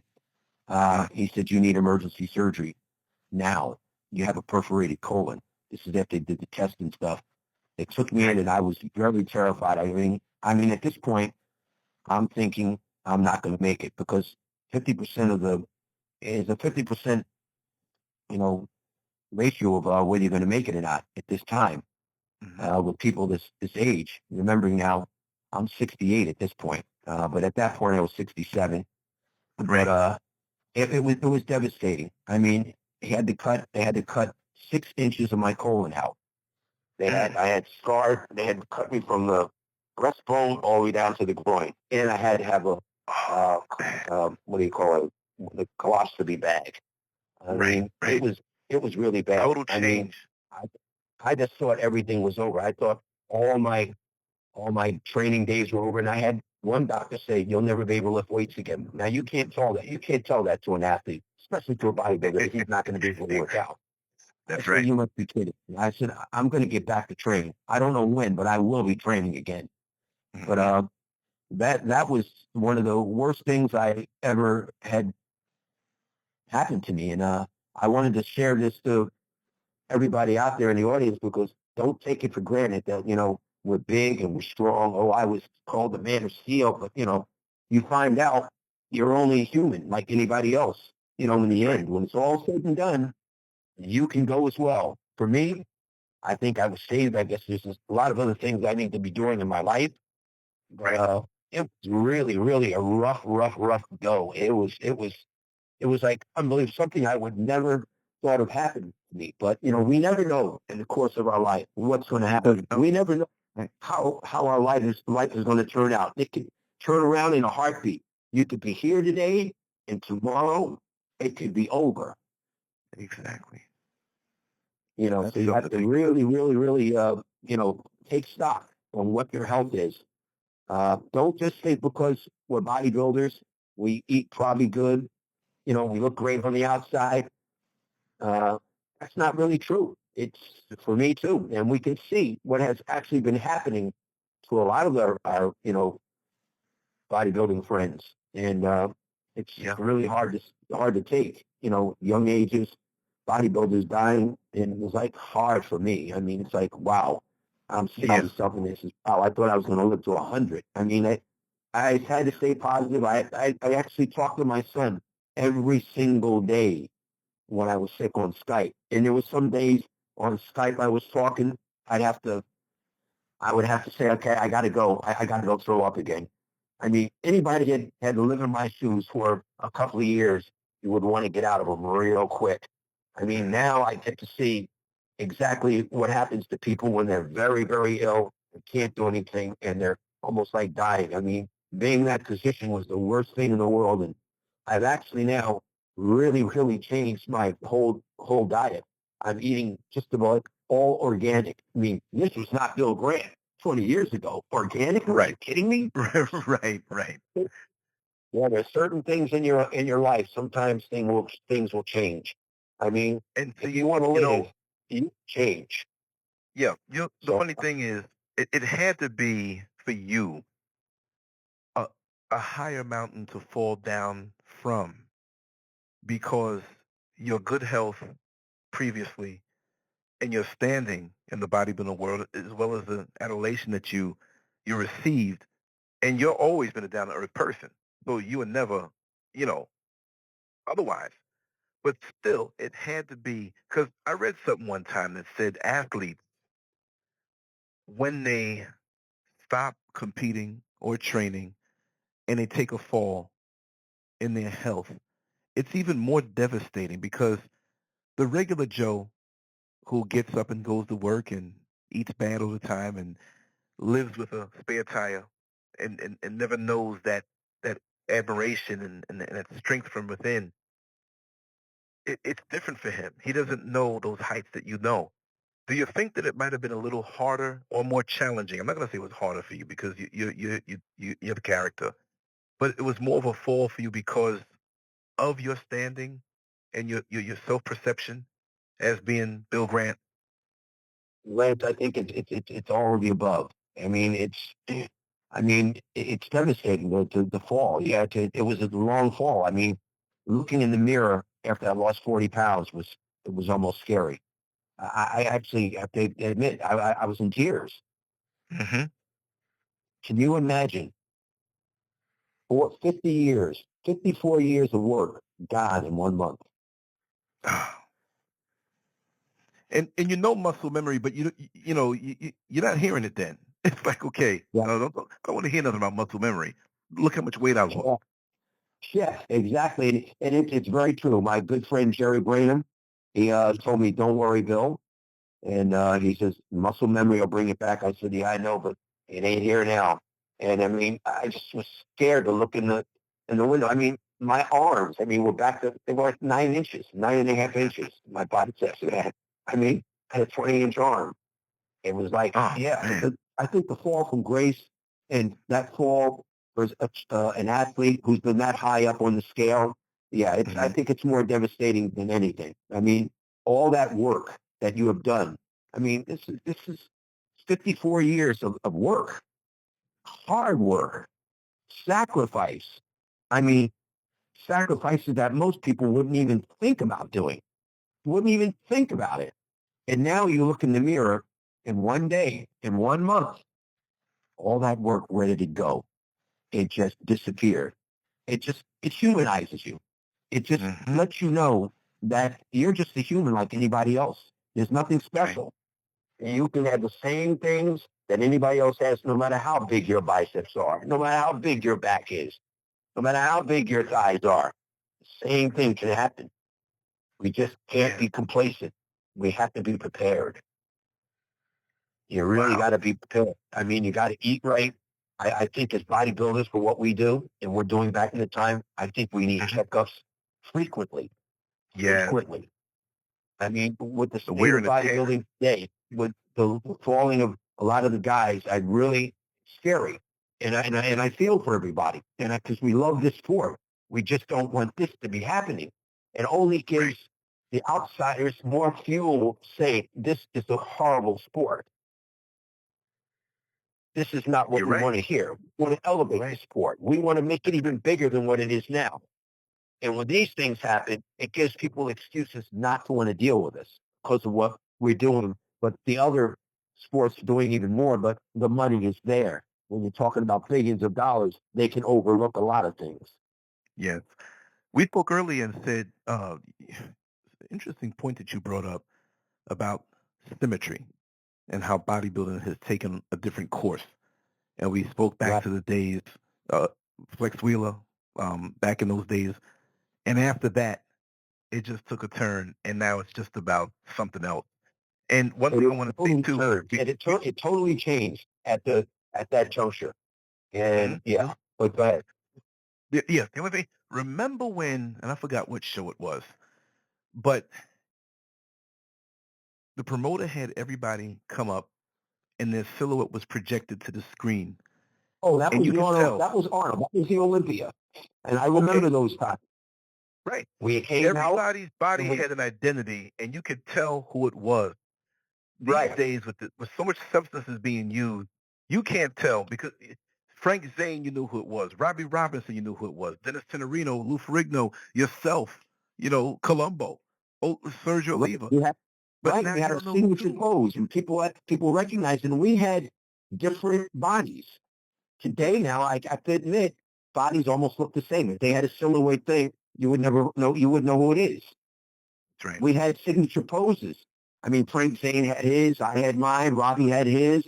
Boyer had his. I mean, it was incredible. I do like that.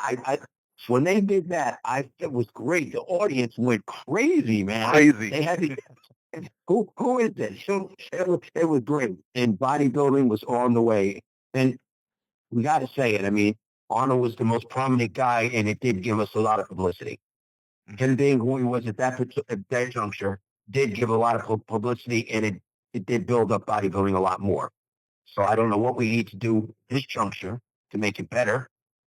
Uh, I like the idea of what you said, and the fact of the matter is I think we need to film our own big shows like the Olympia and stuff like that, the Nationals and the University, the bigger shows. We have to put them up on our own. And like you said, you're right. Once it goes viral, now the big corporations are going to come in. And they have to jump to what you dictate, not the other way around, because they have to understand that they don't know the sport like you do and that we do. And this is how it's done. And it's viral for a reason. And you can't change it because it won't be this way. And we need to honor and respect the people who have been in the sport longer than us, because you guys know. And like I said, that would make the difference, because if we let the young guys who are just monsters and they have these issues and they don't know the camaraderie and the stick-to-itiveness, the discipline, they want this now. And I don't care if I die. I want to win this title. That is not the right mentality. No, you do it's this not. so that you can live, It absolutely isn't the same mentality. It's not the right mentality. I don't know how we can turn this around. Again, like I said, you love the sport. I love the sport. And I know everybody out there listening actually loves the sport. But we're in a space where we're kind of stagnated. Let's put it that way. Very much so. We've kind of stagnated. And we need to move on. We need to be on TV. We were there before, big time. Why can't we get there now? What do we have to do? And why is the reason that we're not there? If we can figure all this stuff out, we can get bodybuilding right back to the golden years it was at before. And these guys deserve it too, because they work their asses off. They pump like crazy. They sacrifice like crazy, just like we did back in the day. The results just are a little bit different. But it's a great sport. I still love it. And I applaud all the people that are doing it. They're working hard and they're working for a goal. And I think it's great. And they're working to have a healthy body and a healthy community. And we really need this recognition. I mean, it's for what we have done. It would be nice if the news media came out and, had a little piece about, we talk about fitness and all this back in, what's going on now, people getting in shape. But we forgot to, applaud the guys and give them their kudos, the ones that really, really started this big That's thing. right. Not Well, see, bodybuilding. this is the thing, Bill. This is the thing. We're going to have shows. We're going to have more shows with you on it. We're going to have other shows. We're going to discuss these things. And no, we're going to keep talking until you're ready. But no, I just want to interject that we're on the ground now, like troops, you see. And this levels the playing field. That you can speak directly to people who may not have known you and to those who do, and other people who have who want to hear this show. You share it, other things. And for you, Bill, I'm going to give you an assignment. And you've already been doing it. But upload as many pictures as you can. Get on as many shows as you can. Because you are in a very unique position being who you are. And I don't think I know you know it, and you're a very humble man, but I don't think you really know it. You see, like I said at the beginning of the show, I've been doing these shows for a while, several years, right? I memorized my number to have people call in. When Bill called me before the show, and I knew this was your number because I said, wow, this is Jersey. And I was trying to be cool. Good afternoon. And hey, Lance, this is Bill. And we talked for a while. But when you said, hey, I want to have the call-in number, I was like Ralph Cramden. Hamada, hamada, hamada, hamada. I forgot the number. Yeah, exactly. So what I'm trying to say is that even you don't realize I'm a grown man. I can be very intimidating when I want to be now. You know what I mean? And you had me like that. And if you could affect me that way because of my memory of you coming up and how you are now, the wonderful, wonderful person that you are, then look how many other people that you can affect beyond. You see, because you've been around for a while. And it's a big world out here.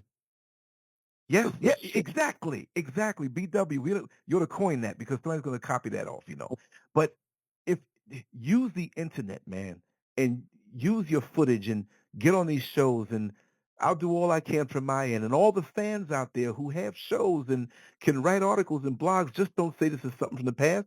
We're talking now in 2014, and we have a huge influence from where we stand. And it's only us that can make a difference. We can't wait for anybody else who doesn't know. You can't convey the good stuff that you've been through in the 60s and 70s through just an article or a photo. The photo could show what you look like, but it can't show the spirit and the feeling and the love. And there's so many of us that are gone now. You need to reflect their spirit. Right. You see? And you do a Yeah, wonderful job of it. you know, one thing I just was thinking while you were talking about the competitions, I think bodybuilding is getting even bigger. Look at the size of these competitions. Some of these competitions have 300 competitors. I've never seen that many competitors. All these shows have no less than 100 competitors. For me, that says bodybuilding is growing. It's growing. It's Even growing. bigger. But we have to keep the competitors healthy. And we have to have them Well, that's think the of key. We got to longevity. keep the competitors healthy. It's not just about this one show. Just like you said earlier, if you didn't win a show, you would get righteously pissed within yourself and go back and train harder. Okay? A lot of That's these it. guys think that their mistake wasn't about the gym. They think their mistake was, you know, what doctor they were hanging around. And that's the fallacy. Learn the body, learn your body. Your body has its own Exactly. identity. You The know, training, man. learn You yourself, know, the basics. You you know, got it. submit Well, to the let's put it basics. this way, Lance. If Mhm. all the stuff that we could take, make champions, everybody be a champion. Daggone You right. know that. That's not the whole thing of being a champion. That's just the finishing part. You have to go in the gym and you have to put the time in at the gym. You actually have to work out hard. I mean, That's you right. really do. If you want progress and want to build real muscle, you got to go in the gym, good nutrition, and you got to train hard. That's how you're gonna do it. Well, think of it in the beginning. I mean, only thing I did was squats, dips, chins, and pullovers. After like a couple of years of training 6 hours a day in the gym, because I thought Wow. I could do it that way, and nothing was happening. I did a program. A guy took me under his wing. He Mhm. says, Bill, he says, I've observed you in the gym. You're not really making any progress, and you're here all damn day. And you should be able to make some progress. You have a good. He recognizes you have a great frame. You should be able to put some muscle on that frame. He said, I'm Right. going to give you a couple exercises to do. And they are squats, dips, chins, and pullovers. Now, if you say that to the average person or the average bodybuilder to get big, they'll look at you like you're crazy. Well, what about the barbell curls and all the bench presses and dumbbell flies? Well, going back to the foundation. Well, you're not going to put in a fancy roof and fancy sides and stuff on the house until you get the foundation, right? Then you That's can make it right. real fancy. You That's got to right. build foundation. I gained 20 pounds that summer off that program because the reason I did it, nothing else was working. So I might as well take the chance. Some people just don't want to change or do anything different. If it's not working, you might as well change it because it's not working anyway. Try something else. And that's exactly what I did. Squats, dips, chins, and pullovers. Think about that out there. Just think about it. Mhm. I did 3 sets of squats, but they're all 20 to 30 rep sets now. It's not 8, 10 reps. It's lighter weight. It's volume. It's volume. That's what it's all about. Getting Mhm. that volume and working those muscles. We have to understand that the muscles don't realize how much weight you're using. I mean, I'm doing 365 in the bench press. Yeah, but your muscles don't realize that. They That's just right. know the stress you're putting on it so they could grow. You can take a lighter weight. You have to do much more work, but you're going to get the same results. Basically, what you want to do is you want to mix. You want back and forth, heavy, light, heavy, light. They've discussed that a lot at length in the magazines. The benefits of light and heavy. You get benefits from both of them because you can't That's right. train heavy constantly. Your joints aren't built for that. The muscles can take it, but the joints are soon Joint. going to give out. And I can tell you from my own experience, when I lived in Sweden, I was training with some powerlifters. They were teaching me powerlifting, and I was working them with bodybuilding. My Mhm. joints were killing me. I was benching 405, squatting 405, deadlifting 500. I only weighed like God. 195 pounds, and my joints were killing me at the end. I did took one day in the week, a couple of days to do, bodybuilding stuff, high volume stuff, but still, it was rough, but I made great progress. So you got to put the time in the gym if you want to win, and if you want to make progress, you've got to be savvy and you've got to think about what you're doing, and you got to do your research. That's I right. mean, That's right. muscles just don't grow. I wish it did. I'd say I would have a, oh, there goes, up 3-inch arms. I had to work my ass off, man. I did. I worked. If you looked at the gym I trained at when I was a kid, you would like, wow, you trained in that place? I'll give you a little description, even though you can't see it. You might get the feel. The locker room is one spot. You walk from the locker room into the gym. It's got a wooden plank floor, 2x4s, kind of spaced away. We had a plumber's pipe for squat racks, dipping bars, shitting bar, whole 9 yards. We had benches, some with no racks. You have to pull the bar over and bench press. And our leg press was absolutely fantastic, made of wood, and gears, truck gears for weights with plumber pipe. Wow. Again, as the shaft stuff. And there was no such thing as air conditioning. We're absolutely spoiled. We had a little window, you pull a thing down, and we had an exhaust fan, which sucked in all the stuff in from the gym, the stuff from the locker room, the steam room. It was hot. It was 90 degrees outside. It was 90 degrees and probably 70% humidity in the gym. One set and you were dripping. That was old school training. There was no such thing on air conditioning, baby. You either did it or you didn't train because there was no place safe.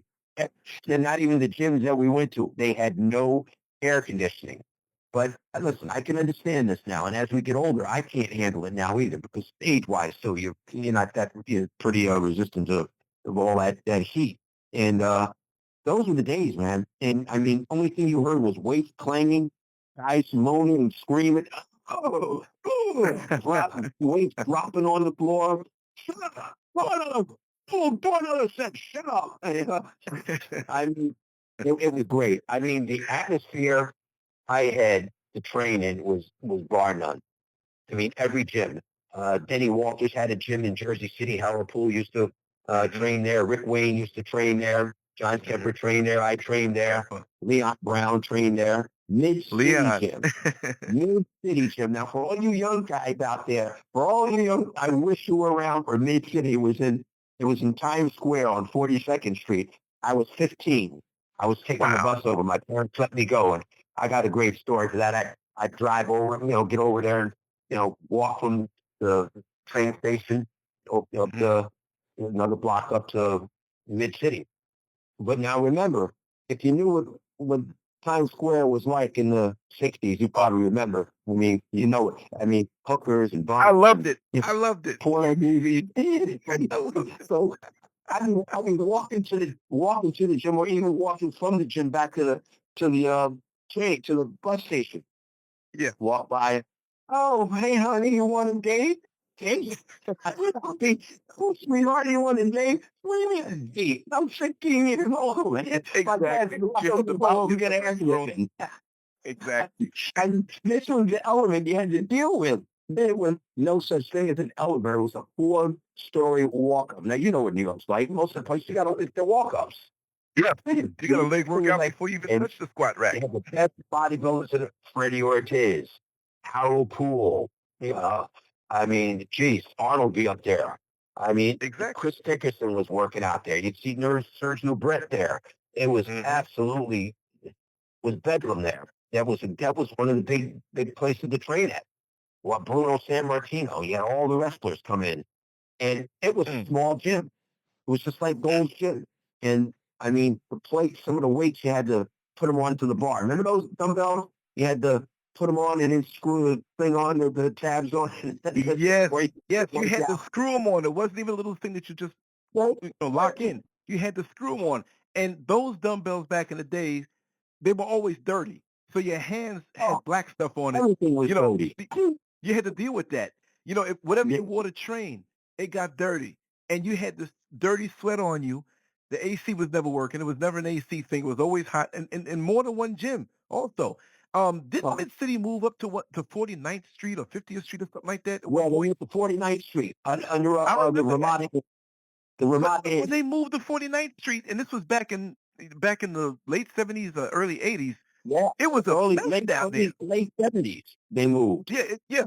because I used to go in these gyms and look around before I really got heavy into the competition.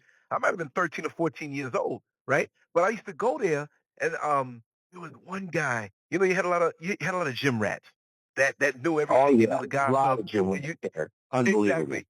There was one guy I remember, Stanley Remember Blitzer. Sheridan You, Square? you ever Remember remember Sheridan him? Square down in the village? Sheridan Square. Yeah, yeah, right by Christopher There Street, up on the second floor. We're right. It's on 7th Avenue. I mean, Yeah, yeah. we I was tried to there. go to back in the day. And the guys do it today too. We went to any gym we could get to. Now, Denny Walters' gym was really a great gym with Rick Wayne there and Harold Poole there, but Mm-hmm. it burned down the gym. We went to the gym Uh, one day. I left that night. Leon Brown was still there. He was mm-hmm. training. I think he was the last guy in the gym. I wasn't there. I had the story. The place was on fire. I mean, it Uh, burnt down to the ground on the second floor, and Leon Brown was stuck in the gym. They had to come take him out. The fireman had to come up from the ladder and take him out. And I I want to think get he him. didn't have no clothes. This was in the winter, and he didn't have all his clothes with him. He's freezing. Oh man, And I we want to all get went him to on the the call. kitchen and helped build that. The floor collapsed. All the weights fell down to the first floor. That's Then they terrible. found out the guy downstairs where the train store was doing bad, and he burnt the place up because the fire station was right next to the gym, but they happened to be on a false alarm. Oh, okay. So you know what happened exactly. Yeah. Perfect timing. He put the alarm somewhere else, and he burned up the gym. And by that, we never got it. But it was they were gone too long to That's right. stay. He had some accelerant in it, so I mean, but we went everywhere we had to go. And I mean, see guys like Harold Poole training in the gym. I mean, these were old gyms. I mean, no air conditioning area to open the windows. That was it. I mean, but But we were you used know to what? it. You There was a had place fun. called Atlas Gym also in Jersey City. Then I trained at the RH gym in New York too. R&J. That's where they, filmed part of Pumping Iron with Louis. I used to Mm-hmm. train there. Me and John Kemper. It's no extent of what a bodybuilder would do to get to a gym. And you also 35 trained miles at the one gym way. out in the So Y, out at the YMCA at the in Orange, right? yeah, I trained there. Yeah, I trained at the Orange Y, but then we started training me and Kemper and my cousin. We drive over to Brooklyn, 35 mile drive one way. Now Wow, that's dedication. See, this that is what is. I'm talking about. If you're trying to get there and you want something bad enough, you'll do whatever it takes to get there. And when you get there, Like it makes the you training know, count. including anything, taking stuff, whatever it Mhm. takes to get there. Athletes will do anything they have to do to be a winner. That's the mentality of athletes. Some people just don't understand it. That's the way athletes think. I thought about it, whatever it took. I took Dianabol early, and it's like I blew up. I had to do it. And it's like, well, okay, you got to do it. But see, we didn't get all the exotic stuff. We never had all that exotic stuff, but we were told not to go a long time. We do a little sports show and then back off. And Right. that's the way it works. And if we can just get everybody else on that same page and that mentality, we might not have the illnesses that are going on. And it scares me. And I just love these kids. And I just hate to see guys in their 30s dropping out. They're kids. They're young enough to be my sons or daughters. You're right. You're right. It, it, You're right. it's for me, it's like, wow. So maybe I'm thinking, maybe I need to be like dad and just try and give a talk and just explain to everybody what's going on and how careful you have to be. I'm not saying you're not shouldn't do anything because I don't want to say you can't do anything that I did too, but you got to think Right. about what you're doing. You have to really put Exactly. some thought in when you when you're And be when you're realistic planning about it. your training, where you want to go. You have to think about the other part. What am I going to do with this? I got to stay healthy. Do I go overboard? Do I do whatever it takes at this point, even killing myself? I don't Hmm. think you should. There's life Nobody after benefits body. from that. Your body will bite you back. In other cases, and I do believe that. And for yourself, Bill, I don't think you should ever. I'm not gonna say doubt yourself about the past or anything like that. Anybody, look what's in the air, look what's in the food, look what's in the water. We don't know Right. how these things happen. You can Don't have a exploit person anything. who smokes to 100. 105 years old and he's still smoking every day. And you could have somebody who's on organic food and just keel over at 22. We do control many of the factors that keep us here, but there's just certain things that we're just not aware about. And then when you look at the fact that so many prescription drugs are floating around in the water that we drink from on lower levels, and the Oh, that's accumulation of exactly that. right. That's where they get poured. They get poured in to the yeah. That's exactly right. You're Hmm. absolutely. There's so much out there that we have to be cognizant every day on what's Toxic stuff. going on. Life is That's right. harder than it was back in the 50s and 60s. It really is. I mean, everything. I got to say it. It was simple. Life was simple. You had to work hard, but life it wasn't complicated with a lot of stuff. We weren't inundated with all this technology and stuff, which really is driving everything. Hmm. The technology is driving everything. I mean, if It's you had a sucking the phone soul out call of coming in, you society. looked at your house and you were working, your answer machine picked it up and you got the message when you got home. But now it's like instant gratification. I want that call right now. I want somebody to That's pick right. up immediately, no matter what. People driving 90 miles an hour texting at the same time. I Is the know. See, message it's really just, worth it? you know, it and see, it's that generation, and it's not their fault because they're born into this. These younger people, yeah, folks, are born into this where they have to have it now. We can't take time and train. We don't even have time to socialize and get to know. Who cares? I need muscle. Give me the drug. Give me the supplement. Tell me what I have to do. And we're getting social misfits. You see, yeah, the gym to me yeah. was like home. I love being home, but back in the day when I trained, the gym was like home. I couldn't wait to get around my friends. And we trained, we laughed, we told jokes, we told the stories, and then we'd hang out together. We'd go out in Yep, Manhattan, walk around, check out the girls, whatever. Good, clean fun. None yep. of us knocked anybody over the head for anything. We didn't rip anybody off. We worked for what we what we wanted, whether it was in the gym or the money outside, and we That's enjoyed the right. process. You see, That's right. and it was a beautiful thing. It sure was, man. And it's still great. I just, on the level, and guys are getting bigger and bigger. I'm just worried about the health. That's the one thing I'm thinking about. It's the health Hmm. because Hmm. in our 20s and 30s, we're pretty strong. That was great for me. And now at the story you just heard, now in my 60s, Yes. things happen, and Yeah. it's pretty scary. You start taking stock on your life, taking stock on what you've been doing, and you reflect about everything. That's all I had to do. I was in the house here for a year and a half. I couldn't Hmm. leave.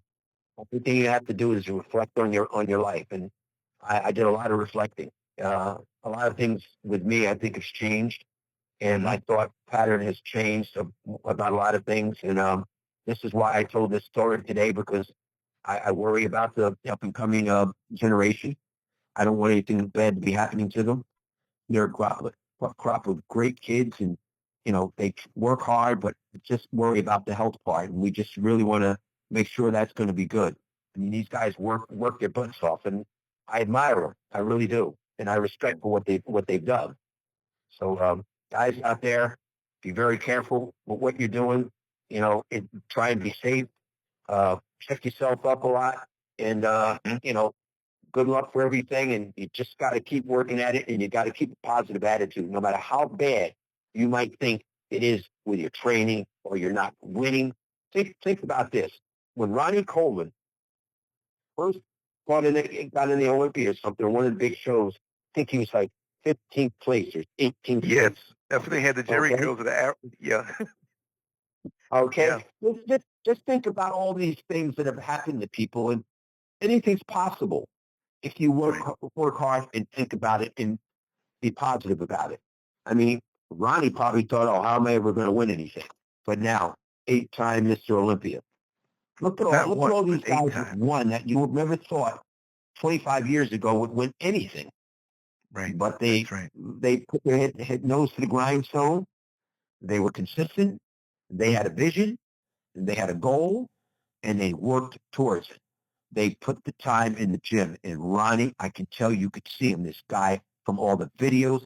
I've never seen a guy train as hard as Ronnie Coleman. Wow. The guy is really relentless.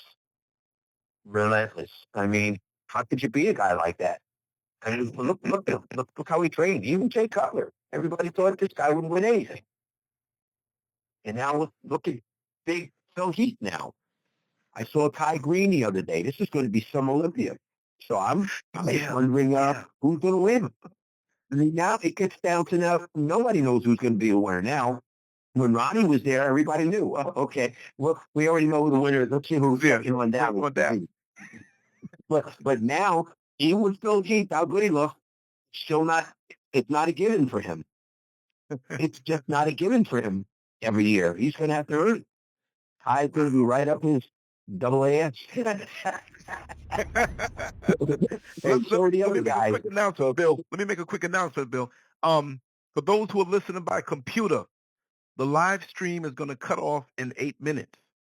Okay? For those who are here on the telephone listening by phone, called in, you're cool. Stay where you are. But if you're listening by a smartphone by going to the link or by the computer, it's going to get cut off, and you're going to have to call in before 8 minutes is over.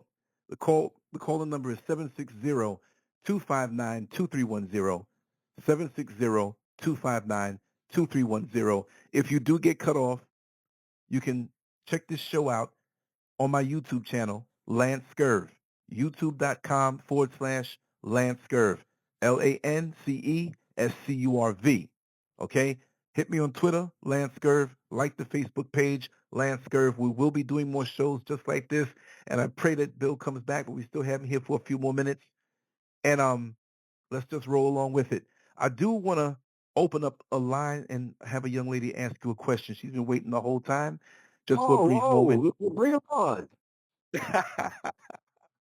Well, here we are. Open up the line. Sweetheart, you waited long enough. I'm here. Can you hear me? Yeah, you got to cut the background noise down, sweetheart. Actually, there's really no background noise other than my air conditioner. You want me to turn up? Yeah. We're hearing that. Yeah, it's like we're at the airport right now. If you can move away from the AC, and we're hearing some feedback. You don't have us on speakerphone, do you? No, I don't. I'm on Skype, so that might be part of it. Okay, well, we can handle that. You've been waiting long enough. Talk to Bill. Introduce yourself. I'm Miss B, the toy lady. Lance knows who I am. We talk a lot. But my question was, being into bodybuilding, I'm not a bodybuilder, so let me get that clear. But I know there are a lot of stereotypes out there. And what do you feel about the stereotypes that are currently out there, especially with the young people that are coming up who think that they have to use these different drugs and don't really understand the aspects of getting into a sport like this? Phrase that again. My question is, what do you think about how the aspects of young people getting into bodybuilding right now is affecting them? And I'm probably wording it wrong, but with the number of people who are trying to get into bodybuilding, but there are so many stereotypes that are negative out there. What do you think about how the young people are getting into it now who are not really looking at the health aspects versus just the more monetary side of it? Well, I think they're going to have to look at it, the both aspects. I mean, if they've done any research or they can see what's going on out there, they've got to think hard about what they're doing once they get into it. But like I said before, you've got to build a foundation first. I'll give you a little story. When I lived in Sweden, there was a guy he was just starting to work out, so he wanted to start taking shit a month before he even started working out. I mean, come on. It picked up with the mentality. Wait, you haven't even picked up a weight yet, but you want to start taking steroids now. What is that? I mean, you got to think about what you're doing. You got to let your body go as far as it can go. And Ronnie Coleman is a perfect example. He let it go as far as you can go naturally. Then if you feel like you need to get to the next level, because basically you're going to have to because of what it is right now. But Right. They have to think about it. They've got to think about how they're going to train, how they're going to eat. And I think in the beginning, when you first start, you've got to build a foundation. Eat good and train. Don't think about anything else at this point. When I first started, that's where it was eating and just training. They've got to build a foundation. How do you know how much your body can do if you start right off taking something else? That's right. Let your body. They don't know their real body.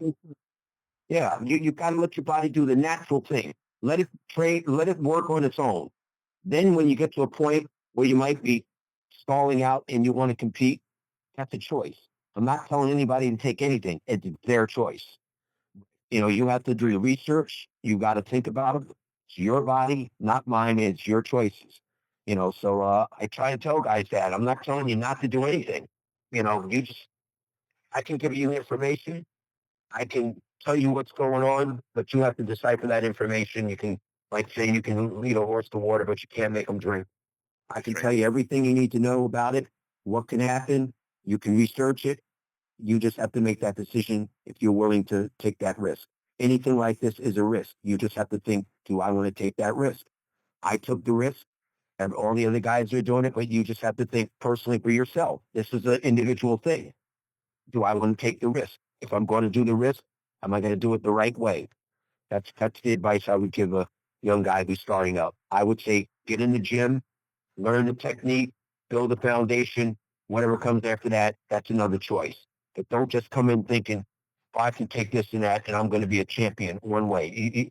You have to build it up. It's like building a house. You can't build a house in 1 day, 2 days. It takes a while, right? Correct. So that's the way it works. Bodybuilding is a great sport.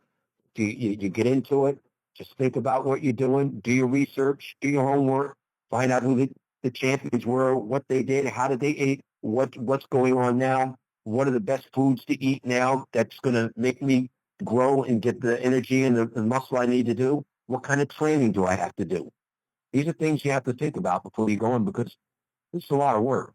You really want to do it, right the first time. I'm a personal trainer, and I always tell people, if you first start coming into the gym, you actually should get a trainer to get in the beginning, to roll the form, know how to work out.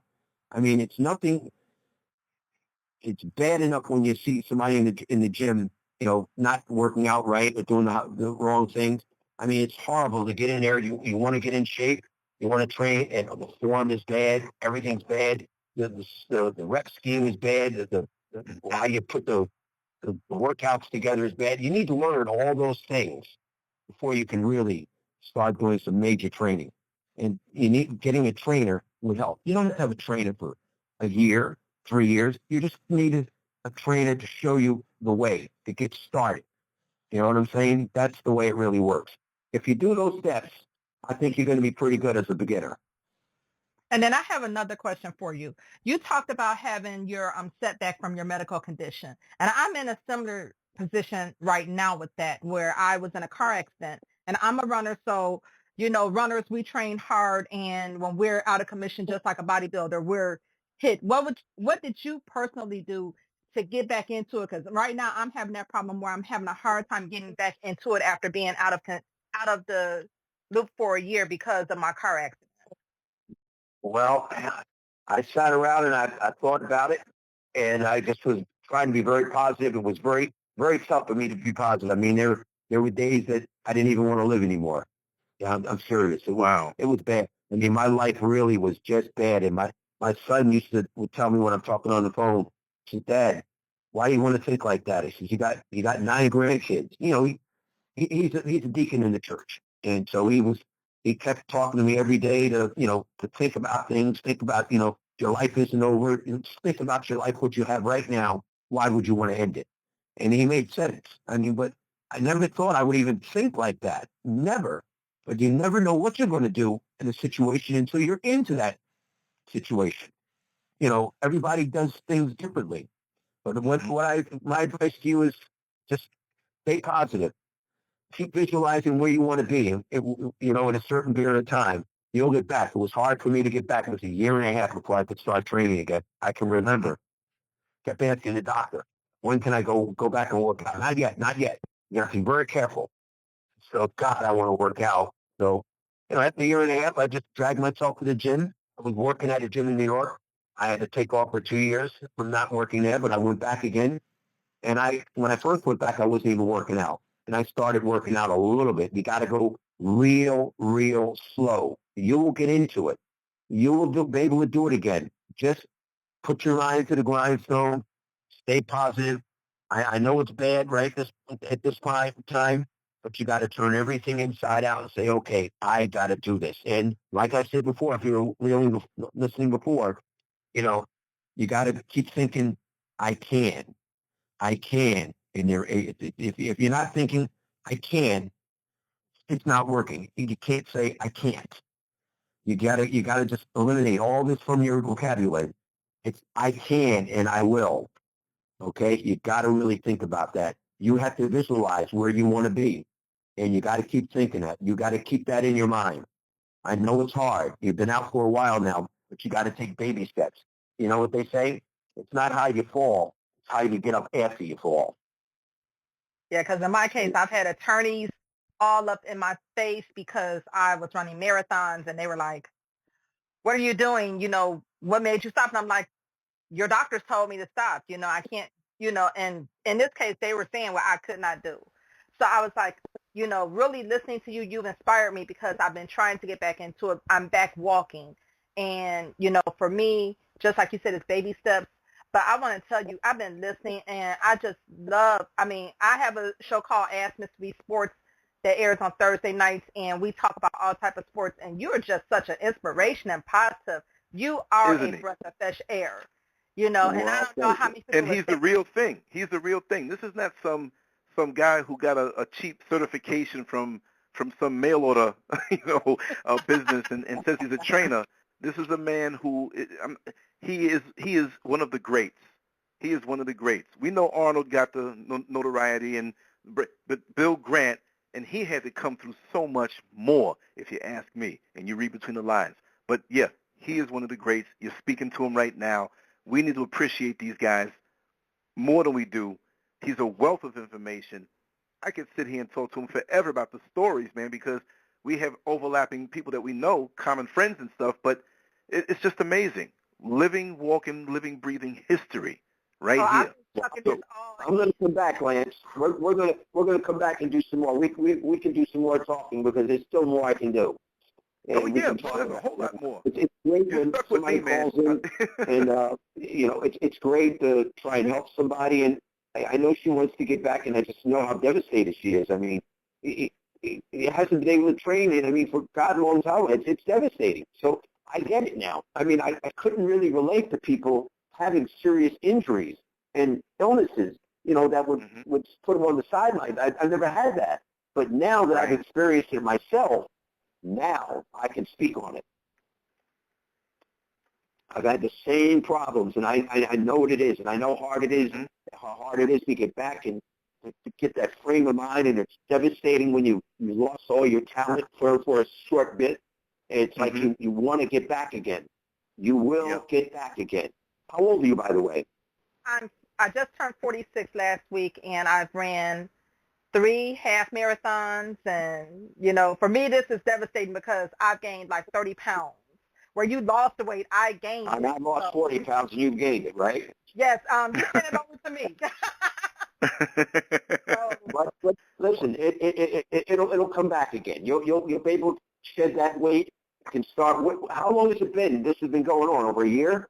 I was in my car accident on February 15th of 2013, and just last month I started back being able to walk, where I got the clearance that I could do some things because I did my marathon last year, but I had to walk it because I had already signed up for it, and I was like, I'm not going to not do it, but going from a 2:30 half marathon to a 3:03 half marathon, nobody understood how devastating that was. I'm like, that's 30 minutes adding on to a run for a runner. That's a lot. What you did was great. Even though you couldn't run, you still participated. Even if you had to walk, you still were determined, I'm going to do this marathon. Okay, I didn't run, but I still did it. I walked.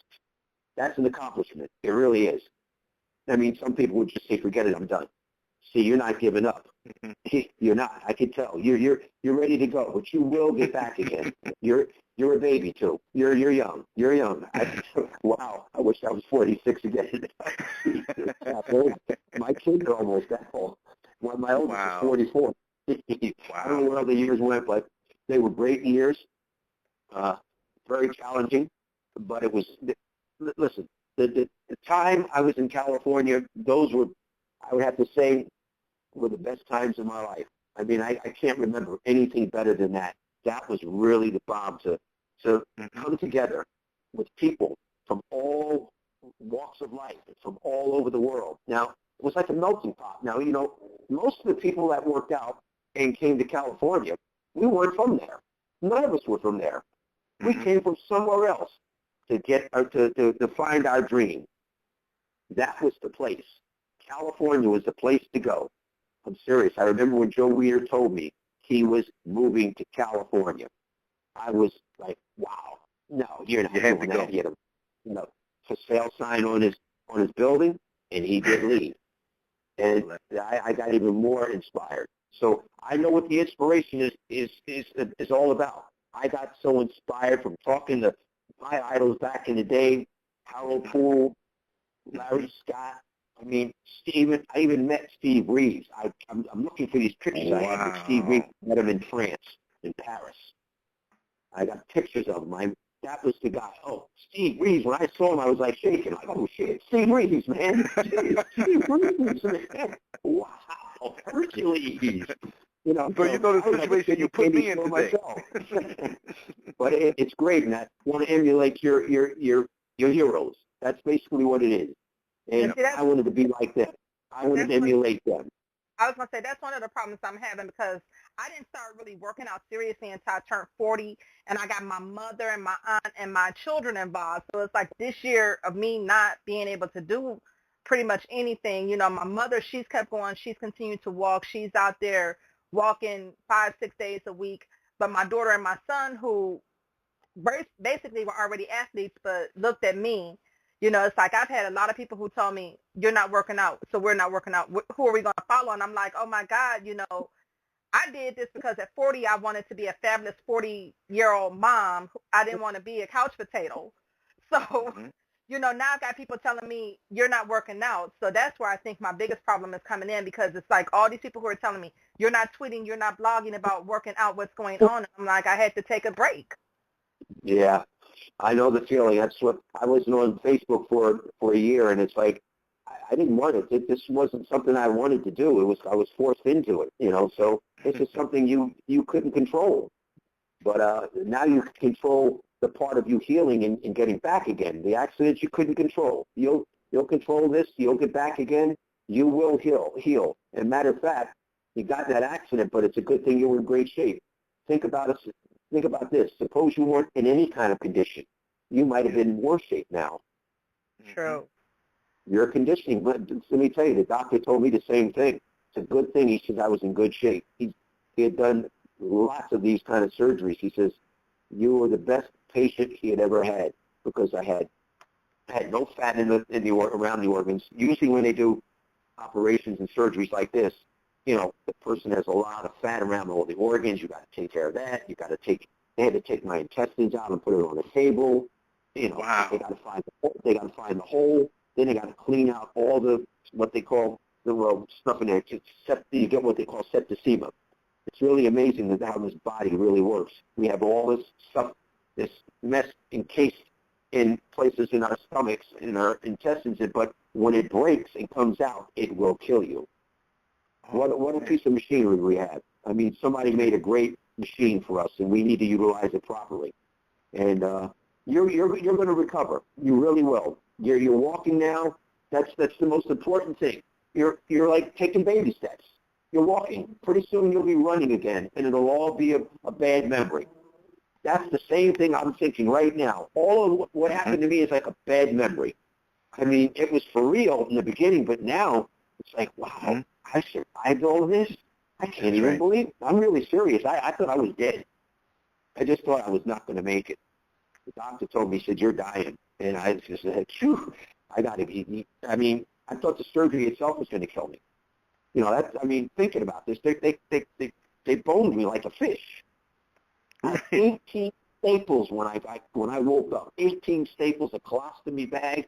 I had tubes in my mouth, my nose, in my arms, my legs. It's like, oh. When I woke up, it took about 5 of them to hold me down. I wanted to rip everything out. I couldn't handle it. I mean, there was a guy that could bench press 400 pounds, great shape, winning competitions, and look where I'm at now. I mean, in a heartbeat, things can happen. Your life can change, but can you change with the life change? Can you keep up?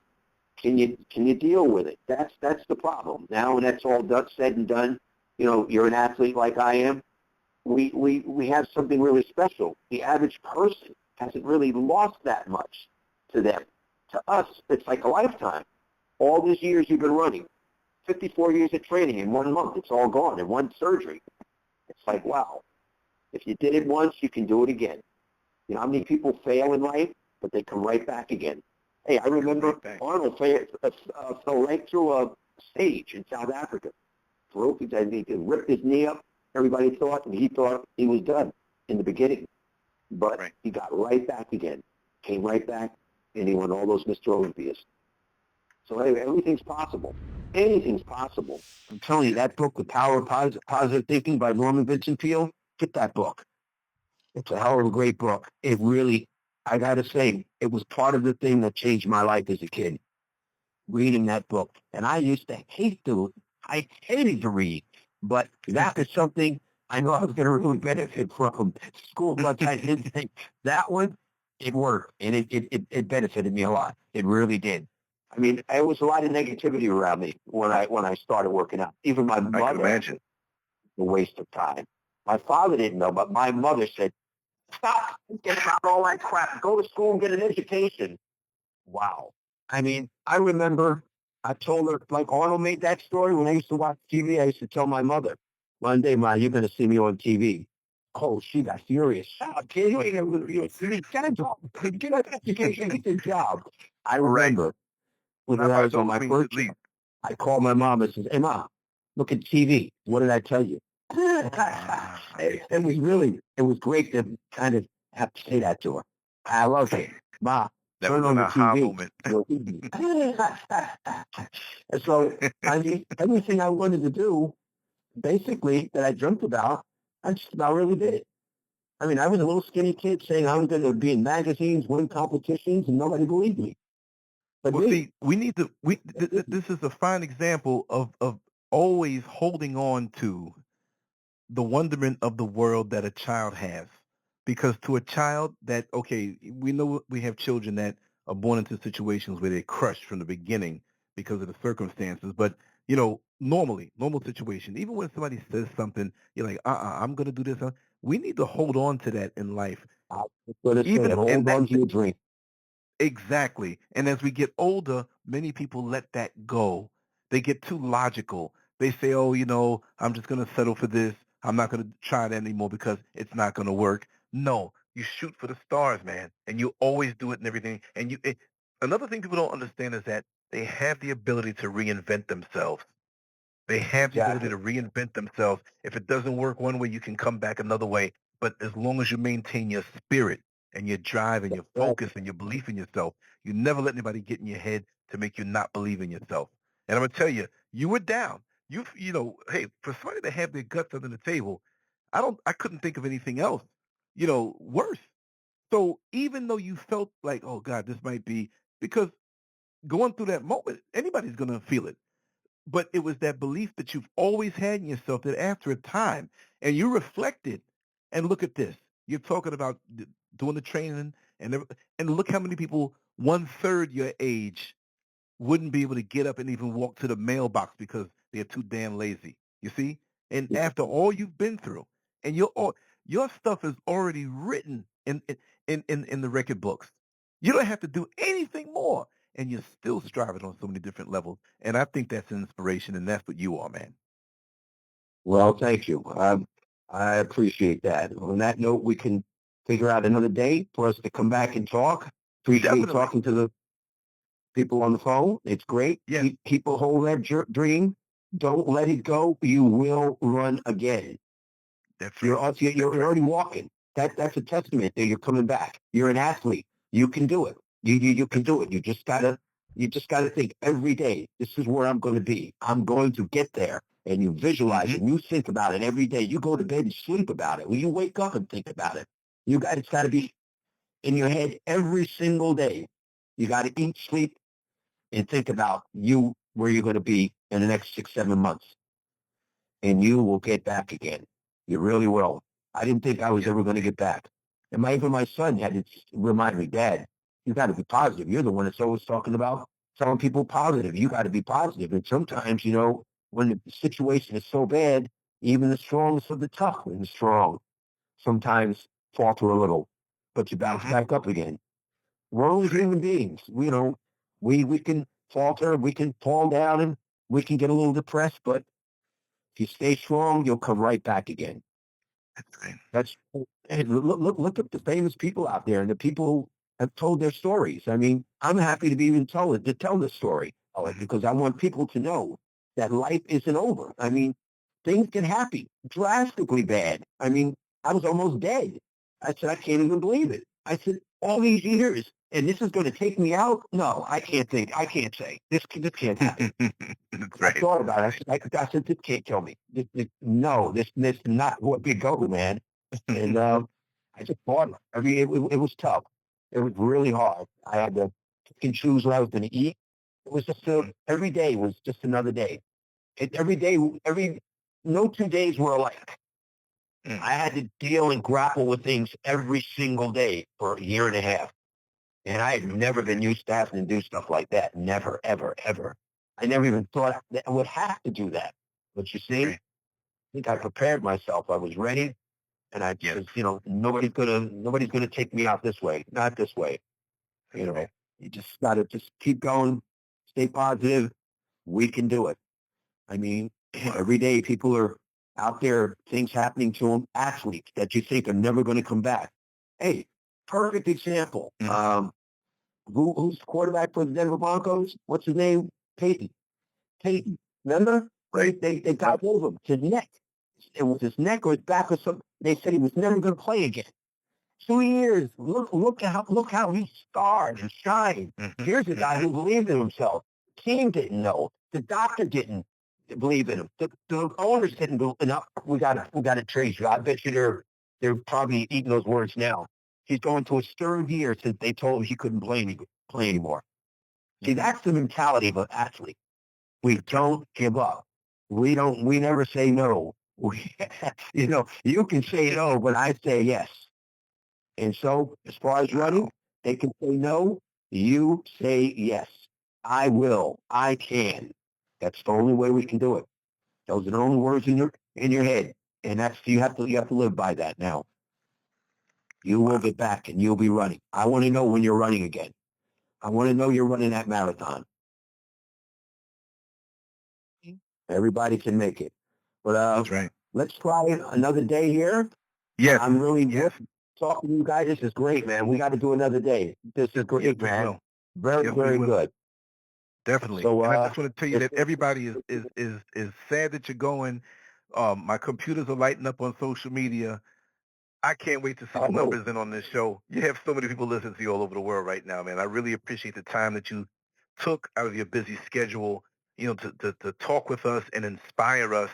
And I'm telling you, just like you inspired me when I met you, even before I met you when I was 15 years old, there's somebody out there right now listening to this that it may not even be a 15-year-old, maybe somebody older who's going through something, who derives some type of inspiration from what you shared. And really, it shows a lot about your character for you to have shared that story. You understand? So you're a bigger man than most would ever think, and beyond that, over and above, beyond measure. And I thank you for that, brother. Thank you, Lance. I'm looking forward to talking to your audience again, and I hope we're going to be back real soon. We'll talk, and we'll figure out another day. It was my pleasure. It was fantastic. And it's always nice now for me to tell this story, especially about my life and death situation. But it's always nice to talk about bodybuilding, how I got there, the trials and tribulations of getting there. I mean, there's so more things we can talk about, Lance. Definitely. And I want you to put out before you leave, whatever contact information. They can definitely reach you on Facebook, correct? Oh, yes, they can. And the site? Tell people to hit me up on Facebook. I'll be more than happy to chat with them. Bill Grant on Facebook. Definitely. It's hard for me to get new friends. I had my maximum 5,000. I probably got another 200 waiting to get on. I wish I could get more. You know what? You know what, Trick? I'm going to help you out with that. You have to make a fan page. The fan page. Well, I do have a fan page, so they need to go to that one too. I forgot about that. Oh, okay, right. Yeah, okay, I do have one. I have two other pages, so they need to go to. Okay, well, I need to go there. In parting, I'm going to play this song while we walk out, and you know exactly why I'm playing this song, because I told you earlier. and go ahead and say what it is, because I know you know what it is. All righty, baby. Let's work There on you, it. I love there it. you go. Take care, Bill.